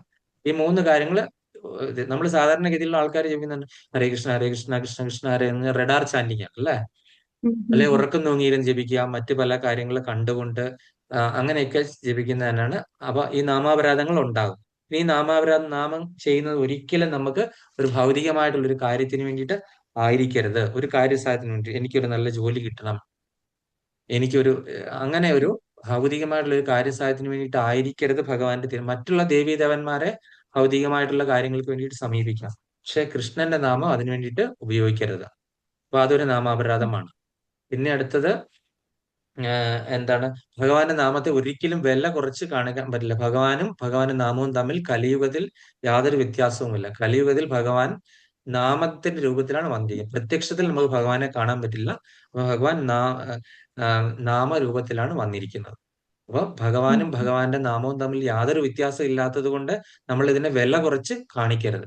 10 അപരാധങ്ങളുണ്ട്. അതിലെ 3 കാര്യങ്ങൾ ഞാൻ പറഞ്ഞു. ഇനിയിപ്പം അതുള്ള മറ്റുള്ള എന്താണ്, ബ്രഹ്മാവിന്റെയോ ശിവന്റെയോ അങ്ങനെയുള്ള നാമത്തിന് തുല്യമായോ തത്തുല്യമായോ കാണാൻ പാടില്ല എന്ന് പറഞ്ഞിട്ട് 10 അപരാധങ്ങൾ പറയുന്നുണ്ട്. അതിലെ പ്രധാനമായിട്ട് നമ്മൾ ഇത്രയും മാത്രം ഓർത്തിരുന്നാൽ മതി. തുടക്കത്തിൽ എല്ലാം കൂടെ കേട്ടുകഴിഞ്ഞാൽ കൺഫ്യൂഷൻ ആവും. അതുകൊണ്ട് നമ്മൾ എന്താണ്, ഏകാഗ്രതമായിട്ട് ഭഗവാന്റെ നാമം ജപിക്കുക, മറ്റുള്ള ചിന്തകളും വിചാരങ്ങളും ഒക്കെ മാറ്റി വെക്കാണ്ട് ശ്രമിക്കുക. 1 റൗണ്ട് അല്ലെങ്കിൽ 2 റൗണ്ട് എത്ര ചെല്ലുന്ന ആ ചെല്ലുന്നതില് എങ്കിലും വളരെ നന്നായിട്ട് മെഡിറ്റേറ്റ് ചെയ്തിട്ട് ജപിക്കാണ്ട് ശ്രമിക്കുക. അപ്പൊ നാമാപരാധങ്ങൾ പരമാവധി ഒഴിവാക്കുക. നാമം ചെല്ലുന്ന മറ്റുള്ള ആളുകൾക്ക് ഒരു മോശം വരാൻ വേണ്ടിയിട്ട് ജപിക്കാൻ പാടില്ല. നമുക്ക് എന്തെങ്കിലും ഭൗതികമായിട്ടുള്ള കാര്യസാധ്യത്തിന് വേണ്ടിയിട്ട്, നമുക്ക് കൃഷ്ണഭക്തി കിട്ടാൻ വേണ്ടിയിട്ട് പ്രാർത്ഥിക്കാം, നാമം ചെല്ലാം. പക്ഷെ നമുക്ക് ഭൗതികമായിട്ട് എന്തെങ്കിലും കാര്യസാധ്യത, എനിക്കൊരു വീട് പണിയണം, അതുപോലെ തന്നെ എനിക്കൊരു ജോലി കിട്ടണം, അങ്ങനെയൊക്കെയുള്ള അതിന് വേണ്ടിയിട്ട് നമ്മൾ പരമാവധി ജപിക്കും. നമുക്ക് പക്ഷെ മറ്റുള്ളവർക്ക് വേണ്ടിയിട്ട് ജപിക്കാം. നമുക്ക് സ്വന്തമായിട്ടൊരു കാര്യത്തിന് വേണ്ടിയിട്ട് ഇപ്പൊ എന്റെ ഫാദറിനൊരു, അല്ലെങ്കിൽ എന്റെ വീട്ടിലുള്ള ആർക്കെങ്കിലും സുഖമില്ലാതിരിക്കുക, അപ്പൊ അങ്ങനെ, അല്ലെങ്കിൽ എന്റെ ഒരു ബന്ധുക്കൾ ആരെങ്കിലും മരിച്ചുപോയി, അവർക്ക് വേണ്ടിയിട്ടൊക്കെ നമുക്ക് നാമം ജപിക്കാം. മറ്റുള്ളവരുടെ സോളിന് വേണ്ടിയിട്ട്, നമ്മളുടെ ഒരു ഭൗതികമായിട്ടുള്ള ബെനിഫിറ്റിന് വേണ്ടിയിട്ട് ചെയ്യാനായിട്ട് പാടില്ല. ഹരേ കൃഷ്ണ മാതാജി. ഹരേ കൃഷ്ണ. പ്രഭുജി, ഡ്യൂട്ടിയിൽ പോകുമ്പോൾ ട്രാൻസ്പോർട്ട് വണ്ടിയിൽ അവിടെ കുറെ ആൾക്കാരുണ്ടാവും. ആ ടൈമിൽ സൗണ്ട് ആയിട്ട് ജപം പറ്റില്ല. അപ്പൊ എന്താ ചെയ്യാൻ പറ്റുമോ? സൈലന്റ് ആയിട്ട് ചെയ്യാൻ പറ്റുമോ ആ ടൈം? അതിപ്പോ നമുക്ക് മനസ്സിൽ ജപിക്കാം. അതായത് നമ്മൾ കീർത്തനീയ സദാഹരി എന്നാണ് പറയുന്നത് ചൈതന്യ മഹാപ്രഭു. അപ്പൊ നമ്മള് നടക്കുന്ന വഴിയും ഇരിക്കുന്ന വഴിയിൽ എത്ര സമയം നമുക്ക് ഭഗവാനെ ഓർക്കാൻ പറ്റുന്ന അത് ആ സ്മരണം എന്ന് പറഞ്ഞുള്ള കാര്യം നമുക്ക് ചെയ്യാം. അപ്പൊ ഒരു കൗണ്ടർ ഉണ്ട്, ഇങ്ങനത്തെ ചാൻഡിങ് കൗണ്ടർ. ആ കൗണ്ടർ ഇങ്ങനെ ആരും ശ്രദ്ധിക്കുകയല്ലാത്ത രീതിയിൽ നമുക്ക് നമ്മുടെ പോക്കറ്റിലൊക്കെ ഇട്ടിട്ട് അതിൽ ഇങ്ങനെ ക്ലിക്കർ ഉണ്ട്. ഈ ഗ്രോസറിയിലൊക്കെ കിട്ടും, 5 റിയാലേ ഉള്ളൂ. അപ്പൊ അത് മേടിച്ചിട്ട്, അങ്ങനെയുള്ള അവസരത്തിൽ അത് മേടിച്ചിട്ട് നമ്മൾ പരമാവധി എത്ര പ്രാവശ്യം നമ്മൾ ഓർക്കാൻ പറ്റുന്ന ഓരോ പ്രാവശ്യം ഓർക്കുമ്പോൾ ഒരു നാമം ചൊല്ലിയിട്ട് ഒരു ക്ലിക്ക് ചെയ്യുക. അപ്പൊ അങ്ങനെ നമുക്ക് ഇത്ര പ്രാവശ്യം നമ്മൾ ഭഗവാനെ ഓർത്തുന്ന ഒരു കൗണ്ട് വെക്കാനായിട്ട് പറ്റും. നാമം ജപിക്കുക, കൗണ്ട് ചെയ്യുക, നമ്മൾ മനസ്സിൽ ജപിച്ചാൽ മതി. ഒരിക്കലും നമ്മൾ ഈ ഒരു സാഹചര്യത്തിൽ നമ്മൾ പുറത്ത് വെച്ചിട്ട് ജപിക്കാൻ പാടില്ല. റൂമിൽ മറ്റുള്ള രീതിയിലുള്ള ആൾക്കാരുള്ളപ്പോഴൊക്കെ വളരെ ശ്രദ്ധിച്ചു വേണം ചെയ്യാനായിട്ട്. കാരണം നമുക്ക് ഭഗവാൻ ബുദ്ധി തന്നിട്ടുണ്ട്. നമ്മൾ ഒരു പ്രത്യേക ഒരു സാഹചര്യത്തിൽ ജീവിക്കുന്ന ആൾക്കാരാണ്. അപ്പൊ അതുകൊണ്ട് നമ്മൾ അതും കൂടെ കൂടി ഉപയോഗിക്കണം ഇവിടെ.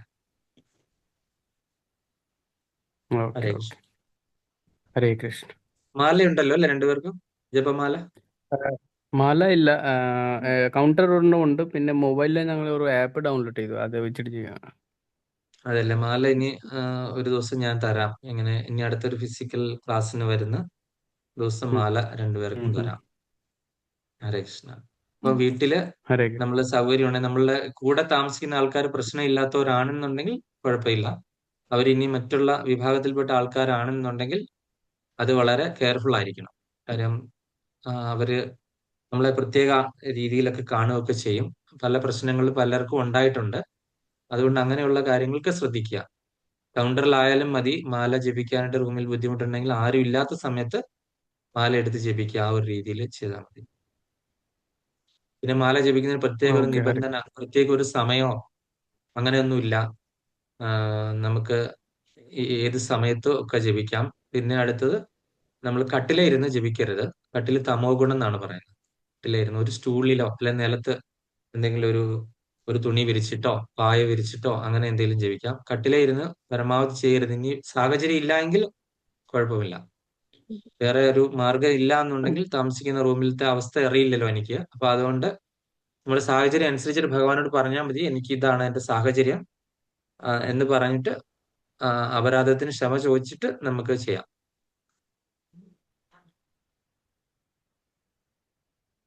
ഹരേ കൃഷ്ണ. ഹരേ കൃഷ്ണ. എക്സിറ്റ് ആവട്ടെ പ്രഭു. ഹരേ കൃഷ്ണ. തീർച്ചയായിട്ടും മാതാജി. പോയിന്റ് എന്തെങ്കിലും പറയാനുണ്ടോ? ഇല്ലെങ്കിൽ എക്സിറ്റ് ആയി. ഉണ്ടോ മാതാജിക്ക്? പ്രഭു പറഞ്ഞു തന്നെ, അത് അന്തരംഗ ശക്തി, ബഹിരംഗ ശക്തി, തടസ്ഥ ശക്തി. ആ തടസ്ഥ ശക്തിയിലാണ് ജീവാത്മാക്കൾ. അത് നമുക്ക് ഭഗവാൻ ചോയ്സ് തന്നിട്ടുണ്ട്. നമ്മൾ അന്തരംഗ ശക്തിക്ക് വരണോ അതോ ബഹിരംഗ ശക്തിക്ക് വരണോ? നമ്മള് രാധാറാണി മുറുകെ പിടിച്ച അപ്പോൾ ഭഗവാന്റെ അടുത്തേക്ക് നമ്മൾ അന്തരംഗ ശക്തിക്ക് നമ്മളെ വലിച്ചു. അതെ അതെ, അന്തരംഗ ശക്തി നമ്മളെ ഭഗവാന്റെ അടുത്തേക്ക് തീർച്ചയായിട്ടും കൊണ്ടുവരും. ഹരേ കൃഷ്ണ. ഹരേ ബോൾ. മല്ലിക മാതാജിക്ക് എന്തെങ്കിലും ഹരേ പോയിട്ടുണ്ടോ? കൃഷ്ണ പ്രഭു. ഒരു ആത്മസാക്ഷാത്കാരം ലഭിക്കണമെങ്കിൽ ഒരാള് താൻ ആരാണ്, ഭഗവാൻ ആരാണ് എന്ന് മനസ്സിലാക്കണം. അതായത് ശരീരമല്ല താൻ, ആത്മാവാണ് താൻ എന്നുള്ള ശരിയായി മനസ്സിലാക്കിയാൽ മാത്രമേ ആത്മസാക്ഷാത്കാരം കിട്ടുള്ളൂ. ശരീരമാണെന്ന് മനസ്സിലാക്കിയാൽ അവർ ഭൗതികമായ ഈ ഭൗതിക ആഗ്രഹത്തിലൂടെ നടന്ന് വീണ്ടും വീണ്ടും ജനന മരണ സ്മൃതിയിലേക്ക് പിന്നെ ചക്രവർത്തിലേക്ക് പിന്നെ വീണ്ടും പോകും. നേരെ മറിച്ച് ആത്മാവാണ് ഞാൻ, അതായത് ഞാൻ ഭഗവാനാണ്, ഭഗവാന്റെ ഒരു അംശമാണ് ഞാൻ, ചെറിയൊരു അംശമാണ് എന്ന് മനസ്സിലാക്കണം. പക്ഷെ ഭഗവാന്റെ അംശമാണെങ്കിലും ഭഗവാനോട്ട് തുല്യമല്ല, ഭഗവാന് മേലെയല്ല. അപ്പൊ അത് ശരിക്കും മനസ്സിലാക്കി ആ അംശത്തിനെ തിരിച്ചറിഞ്ഞിട്ട് ഭഗവാന്റെ പാതയിലേക്ക് നമ്മൾ തിരിഞ്ഞാൽ നമുക്ക് ആത്മസാക്ഷാത്കാരം കിട്ടും. ഭഗവാന്റെ അടുത്ത് ക്രമേണ പോകാനായിട്ട്. ഹരേ കൃഷ്ണ. രാധേ മാതാജിക്ക് എക്സിറ്റ് ആകാം കേട്ടോ മാതാജി, കുഴപ്പമില്ല. അടുത്ത ശശീല മാതാജി ഒരു സമ്മറി പറയാമോ 3 ശ്ലോകത്തിനെ കൂടെ കൂടി? ഹരേ കൃഷ്ണ പ്രഭു. എനിക്ക് അറിയാവുന്ന പോലെ കുറച്ചേ അറിയാവുള്ളൂ, അതുപോലെ പറയാൻ പറ്റുള്ളൂ. അപ്പൊ ഇന്ന് നമ്മള് ക്ലാസ്സിൽ പറഞ്ഞത്, നമുക്ക് എല്ലാവർക്കും, എല്ലാ ജീവാത്മാക്കൾക്കും ഒരു ഒറിജിനലായിട്ടൊരു സ്വരൂപം ഉണ്ടായിരുന്നു. നമ്മളെല്ലാവരും ഭഗവാന്റെ ലോകത്ത് നിന്ന് വന്നവരാണ്. നമ്മൾ എന്താണ് ഈ ഭൂലോകത്തിൽ വരാൻ കാരണം എന്ന് വെച്ചാല്, നമുക്ക് എല്ലാവർക്കും സ്വയം എൻജോയ് ചെയ്യാനായിട്ടൊരു ആഗ്രഹം തോന്നിയപ്പോൾ ഭഗവാൻ നമ്മളെ അവിടെ നിന്നും പുറത്താക്കി നമ്മൾ ഈ ഭൗതിക ലോകത്തെ പതിച്ചതിനുള്ള കാരണം അതാണ്. അപ്പോ നമുക്കറിയാം, ഈ ദുഃഖാലയം എന്ന് പറയുന്നത്, ദുഃഖാലയം അശാശ്വതം എന്നാണ് പറയുന്നത്. ഈ ഭൗതിക ലോകം എന്ന് പറയുന്നത് ദുഃഖങ്ങൾ നിറഞ്ഞതാണ്. അപ്പോ നമ്മൾ ഒരു ഉദാഹരണം പറയുകയാണെങ്കിൽ, ഇപ്പൊ ഒരു കുറ്റം ചെയ്ത ഒരാളെ നമ്മൾ ജയിലിലിടുന്നു. അപ്പൊ ആ ജയിലിൽ ശിക്ഷയൊക്കെ അനുഭവിച്ചതിന് ശേഷം അയാൾ പുറത്തു വരുന്ന പോലെ നമ്മളെയും ഭഗവാൻ എൻജോയ് ചെയ്യാനുള്ള ഒരു ആഗ്രഹം ഉണ്ടായതുകൊണ്ട് ഈ ഭൗതിക ലോകം എന്ന് പറയുന്നത് ഒരു ജയിലിന് തുല്യമായിട്ടാണ് പറയുന്നത്. ഈ ഭൗതിക ലോകത്തേക്ക് നമ്മൾ ആ ശിക്ഷ അനുഭവിക്കാനായിട്ട് ഭഗവാൻ വിടുന്നു. അപ്പൊ നമ്മൾ നല്ല കർമ്മങ്ങളെല്ലാം ചെയ്ത് നമ്മുടെ ഉദ്യമം എപ്പോഴും തിരിച്ച് ഭഗവാന്റെ അടുത്തേക്ക് പോകാനായിരിക്കണം നമ്മുടെ ഒരു ആഗ്രഹം എന്ന് പറയുന്നത്. അപ്പോൾ നമ്മൾ ചിന്തിക്കണം, നമുക്ക് എന്തിനാണ് ഭഗവാൻ ജന്മം തന്ന്, എന്തിനാണ് അത്, നമ്മൾ എങ്ങനെയാണ് വിനിയോഗിക്കേണ്ടത്, നമ്മൾ എവിടെ നിന്നാണ് വന്നത്, ഭഗവാനായിട്ടുള്ള ബന്ധം എന്താണ്. അഥതോ ബ്രഹ്മ ജിജ്ഞാസ എന്ന് പറയുമല്ലോ. എന്ന് വെച്ചാല് ഒരു സാമാന്യ ബുദ്ധിയുള്ള ഒരാൾ ചിന്തിക്കണം, നമ്മളും ഭഗവാനുമായിട്ടുള്ള നമ്മുടെ ഉള്ളിലെ ആത്മാവിന്റെ ബ്രഹ്മവുമായിട്ടുള്ള ഒരു ബന്ധം എന്താണ് നമ്മൾ മനസ്സിലാക്കാൻ ശ്രമിക്കണം. ഭഗവാൻ തന്നെ ഭാഗവത്തിൽ പറഞ്ഞിട്ടുണ്ട്, 11th കാൻറ്റോയില എന്ന് തോന്നുന്നു, രണ്ടു കാല ജീവികൾ എനിക്ക് ഏറ്റവും ഇഷ്ടം മനുഷ്യജീവികളെയാണെന്ന്. കാരണം ഈ മനുഷ്യജന്മത്തിൽ കൂടി മാത്രമേ നമുക്ക് മുക്തിക്ക് സാധ്യമാവുകയുള്ളൂ. ഭഗവാനെ സേവ ചെയ്യാനും ഒക്കെ ഉള്ള ഒരു ഭാഗ്യം നമുക്ക് ഈ ജന്മത്തിൽ, മനുഷ്യരുടെ ജന്മത്തിൽ മാത്രമേ സാധ്യമാവുള്ളൂ. അപ്പോൾ നമ്മുടെ ആത്മാവിനെ 2 കവറിംഗ് ആണുള്ളത്, ഒരു സൂക്ഷ്മ ശരീരവും ഒരു സ്ഥൂല ശരീരവും. സ്ഥൂല ശരീരം എന്ന് പറഞ്ഞാല് പഞ്ചഭൂതങ്ങൾ കൊണ്ട് ഉണ്ടാക്കപ്പെട്ടത്. സൂക്ഷ്മം എന്ന് പറഞ്ഞാല് മനസ്സ്, ബുദ്ധി, അഹങ്കാരം, ആത്മാവ്. അതില് ഈ സൂക്ഷ്മത്തിൽ തന്നെ മനസ്സാണ് ഏറ്റവും പ്രബലം. നമുക്കറിയാം, നമുക്ക് മനസ്സിനെ നമുക്ക് കൺട്രോൾ, ഭഗവാൻ അർജുനൻ തന്നെ പറയുന്നുണ്ട് മനസ്സിനെ നിയന്ത്രിക്കാൻ വളരെ ബുദ്ധിമുട്ടാണെന്ന്. കാരണം നമുക്ക് ചാൻറ്റി ആയിരിക്കുമ്പോൾ നമുക്ക് ഏറ്റവും ബുദ്ധിമുട്ടുണ്ടാകുന്നത് നമുക്ക് സ്ഥൂലം കൊണ്ട് നമുക്ക് ബുദ്ധിമുട്ടില്ല, മാക്സിമം നമ്മളൊന്ന് ഉറങ്ങിപ്പോകുന്നു മാത്രമേ ഉള്ളൂ. പക്ഷെ നമ്മൾ സൂക്ഷ്മ ശരീരം നോക്കുവാണെങ്കിൽ മനസ്സാണ് ഏറ്റവും പ്രബലൻ. കാരണം നമ്മുടെ മനസ്സിനെ, നമ്മൾ ചാൻറ്റി ആയിരിക്കുമ്പോൾ നമ്മുടെ മനസ്സിനെ അത് പലയിടത്തേക്കും കൊണ്ടു, നമുക്ക് ശ്രദ്ധയോട് ചാൻറ്റ് ചെയ്യാൻ സാധിക്കില്ല. അതാണ് ചില ഹരിദാസ് ഠാക്കൂറിനെ 192 റൗണ്ട്സ് അദ്ദേഹം ചാൻറ്റ് ചെയ്യുമായിരുന്നു. അതായത് 3 സെറ്റ് ഓഫ് റൗണ്ട്സ്. അതിലെ ആദ്യത്തെ 64 റൗണ്ട് എന്ന് പറയുന്നത് ഉറക്കെ ചൊല്ലുമായിരുന്നു, എല്ലാവർക്കും കേൾക്കാം. രണ്ടാമത്തെ സെറ്റ് എന്ന് പറയുന്നത് മനസ്സിൽ അദ്ദേഹം ചൊല്ലിക്കൊണ്ടിരുന്നത്. മൂന്നാമത്തത് മറ്റുള്ളവർക്ക് എല്ലാവർക്കും കേൾക്കാവുന്ന പോലെ ലൗഡ്ലി. അതായത് നമ്മളെ മനസ്സിൽ ചൊല്ലുമ്പോൾ മാത്രമേ നമുക്ക് ഭഗവാനിലെ കോൺസെൻട്രേറ്റ് ചെയ്യാൻ പറ്റുള്ളൂ. കാരണം നമ്മുടെ മനസ്സ് അത്ര ചഞ്ചലമാണ്.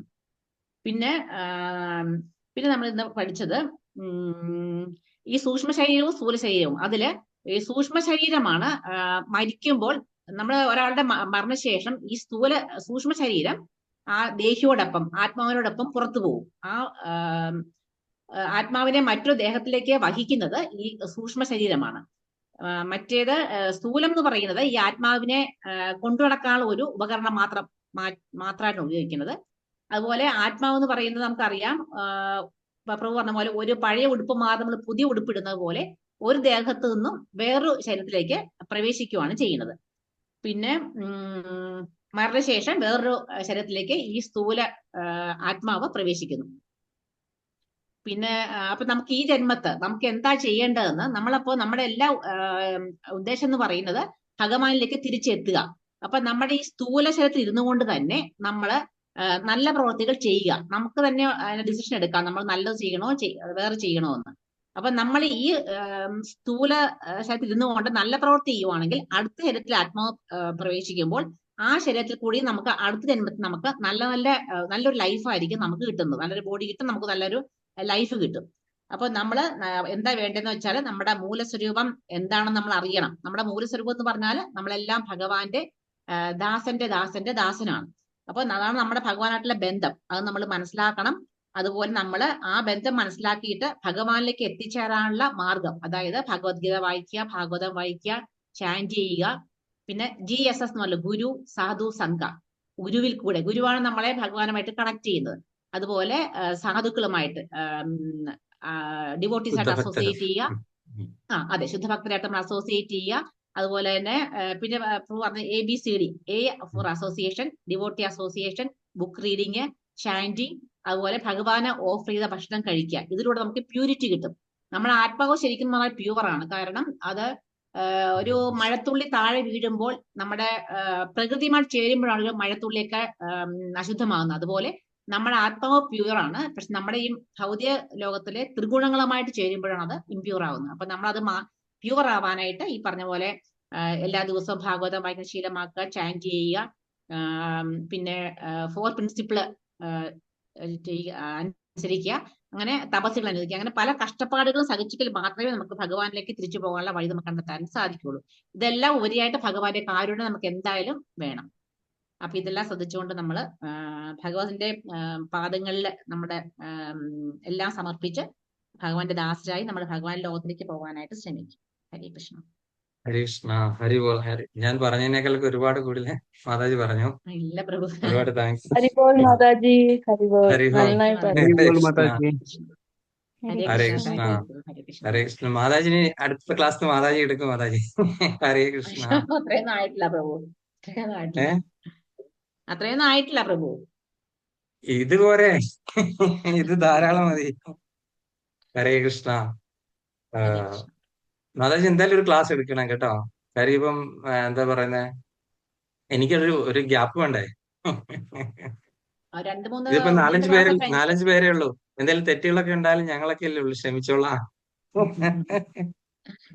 ഹരേ കൃഷ്ണ. ശരി പ്രഭു, അപ്പൊ ഹരേ കൃഷ്ണ. ഇതൊരു പ്രാക്ടീസ് ആവില്ല മാതാജി. കുറച്ച് പേർക്ക് അതെ സെപ്പറേറ്റ്ലി അതെ മാതാജി ക്ലാസ് എടുക്കാനും സാധിക്കും. ഇപ്പൊ ഞങ്ങൾ 3-4 പേരൊക്കെ അല്ലേ ഉള്ളൂ. മാതാജി അതെ അതെ പറഞ്ഞാൽ മതി, ഒരു ശ്ലോകമൊക്കെ പ്രിപ്പയർ ചെയ്തുകൊണ്ട് വരും, 1-2 ശ്ലോകങ്ങളൊക്കെ. ശരി അല്ലെ പ്രഭു. ഭഗവത്ഗീതയിൽ വരുവാണെന്നുണ്ടെങ്കിൽ ഇപ്പൊ ഹരിനാമ കീർത്തനം ഉണ്ട്, മാതാജിക്ക് വേണ്ടി ഹരിനാമ കീർത്തനം എടുക്കാം. ഞാനിനിയിപ്പോ ഓരോരുത്തരെ കൊണ്ട് എടുപ്പിക്കാൻ പോകും ഹരിനാമ കീർത്തനം. അതിനകത്ത് ഒരു ആ ആ ചെറിയൊരു ആ സെക്ഷൻ വെച്ചിട്ടുണ്ട്. അപ്പൊ ശരി. ഹരിനാമ കീർത്തനം അത് കഴിഞ്ഞിട്ട് പക്ഷെ നമുക്ക് ഫ്രൈഡേ അല്ലേ പ്രഭു? ഫ്രൈഡേ ഞങ്ങൾക്ക് ക്ലാസ് ഉള്ള ഫ്രൈഡേ അല്ലേ? അതെ ഫ്രൈഡേ ആണ്. അപ്പൊ ഞങ്ങൾക്ക് അന്ന് ക്ലാസ് ഉള്ളതുകൊണ്ടാ പ്രഭു ഇന്ന്. അതെ അല്ലേ, മാതാജിക്ക് വേറെ ക്ലാസ് ഉണ്ട് ആ ആ സമയത്ത്. നമ്മുടെ സത്സംഗം ഉണ്ടല്ലോ അത് നന്ദകുമാർ വൈകുന്നേരം പ്രഭുവിന്റെ. അല്ലേ? അത് 6:30 അല്ലേ? 6:30 ആണ്. അപ്പൊ മിക്കവാറും എല്ലാ ദിവസവും എനിക്ക് പ്രസാദം ഉണ്ടാക്കലുണ്ട്, എല്ലാ ദിവസവും. സാധനം ഉണ്ടാക്കുന്നുണ്ടല്ലേ? ആ എല്ലാ ദിവസവും ഉണ്ട്. ഓക്കെ, കുഴപ്പമില്ല. ഞാൻ ഇപ്പൊ ഹരിനാമ കീർത്തനം തുടങ്ങിയിട്ടുണ്ട്, 6 ശ്ലോകങ്ങളായിട്ടുണ്ട്. അത് ഇനിയിപ്പോ ആ ഞാൻ ഓരോരുത്തരെ കൊണ്ട് എടുപ്പിക്കാമെന്നാണ് വിചാരിക്കുന്നത്. അപ്പൊ അവർക്കൂടെ ഒരു പ്രാക്ടീസ് അടുത്ത ആകുമല്ലോ. ആഴ്ചയിലൊക്കെ അടുത്ത ആഴ്ച പറ്റും പ്രഭു, കാരണം എനിക്ക് ഇപ്പൊ ഇനി ഓൺലൈനിലായിരിക്കുമല്ലോ ക്ലാസ്, സത്സംഗം കാണൂലല്ലോ. അതെ. അപ്പൊ പറ്റും. ഓക്കെ, അപ്പൊ അങ്ങനെയാണ് മാതാജിക്ക് 2 ശ്ലോകം ഞാൻ തരാം, അത് നോക്കിക്കൊണ്ട് വരും. ശരി പ്രഭു, നോക്കട്ടെ ഞാൻ. ഞാൻ പറഞ്ഞുതരാം ഏതൊക്കെയാണ്. അപ്പൊ ആ 2 ശ്ലോകങ്ങൾ ഹരിനാമ കീർത്തനത്തിലെ ഒന്ന് നോക്കിക്കൊണ്ട് വരിക. അപ്പൊ അതെടുക്കാമല്ലോ. ആ അങ്ങനെ അടുത്തത് വേറൊരാൾക്ക് കൊടുക്കാം, ജാതിക മാതാജിക്ക് കൊടുക്കാം ശരി ഒരെണ്ണം. അങ്ങനെ നമുക്ക് അയ്യോ പ്രഭു, ഞാനൊന്നും ആയിട്ടില്ല പ്രഭു. ഹരിനാമ കീർത്തനം മാതാജി വളരെ എളുപ്പമല്ലേ, നമ്മൾ ജനിച്ചപ്പം മുതൽ തൊട്ടടുത്ത ക്ഷേത്രങ്ങളിൽ കേട്ടിട്ട് വന്നതല്ലേ. കേക്കും, പക്ഷെ അതിന്റെ ഇത്രയൊന്നും പറയാനുള്ള അറിവൊന്നുമില്ല. സാരമില്ല, ഭഗവാൻ ഉണ്ടല്ലോ നമുക്ക് സഹായിക്കാനായിട്ട്. ഹരേ കൃഷ്ണ. അപ്പം നമുക്കിന്ന് ക്ലാസ് നമുക്ക് അവസാനിപ്പിക്കുകയാണ്. ശ്രമിച്ചു നോക്കാം മാതാജി, നമുക്ക് ശ്രമിച്ചു നോക്കാം. ശ്രമിച്ചു നോക്കാം മാതാജി നിങ്ങളെല്ലാവരും. എടുക്കും, മാതാജി സൂപ്പറാ, മാതാജി ഇല്ല നന്നായി പറയും. മാതാജിക്കും പറ്റും, നമുക്ക് ശ്രമിച്ചു അതൊക്കെ നോക്കാം. പറ്റും. ഭഗവാനെ നമുക്ക് പറ്റി എല്ലാവർക്കും പറയുന്നതല്ലേ, മാറി ശ്രമിച്ചു മാറി ഞാൻ നോക്കാം. അവസരങ്ങൾ തരാം എല്ലാവർക്കും. ഹരേ ഓക്കെ കൃഷ്ണ. ഓക്കെ, ഹരേ കൃഷ്ണ. അപ്പം ഹരേ കൃഷ്ണ. നമുക്ക് ക്ലാസ് വൈൻഡപ്പ് ചെയ്യാൻ പോവാണ്. വാഞ്ചാകൽപതരൂപശ്ച കൃപാസിന്ധുഭ്യവച്ച പതിനാനാം പാവനേഭ്യോ വൈഷ്ണവേഭ്യോ നമോ നമഃ. അനന്തകോടി ഹരേഭ്യോ വൈഷ്ണവന്തി കീ നമോ ജയ്, നമഃ. അനന്തകോടി ആചാര്യവന്തി കീ ജയ്. ഹരേ കൃഷ്ണ. സർവശ്രീ ഹരേ കൃഷ്ണ. രാധാകൃഷ്ണാർപ്പണമസ്തു. ഹരേ കൃഷ്ണ. ഹരേ കൃഷ്ണ. ഹരേ കൃഷ്ണ.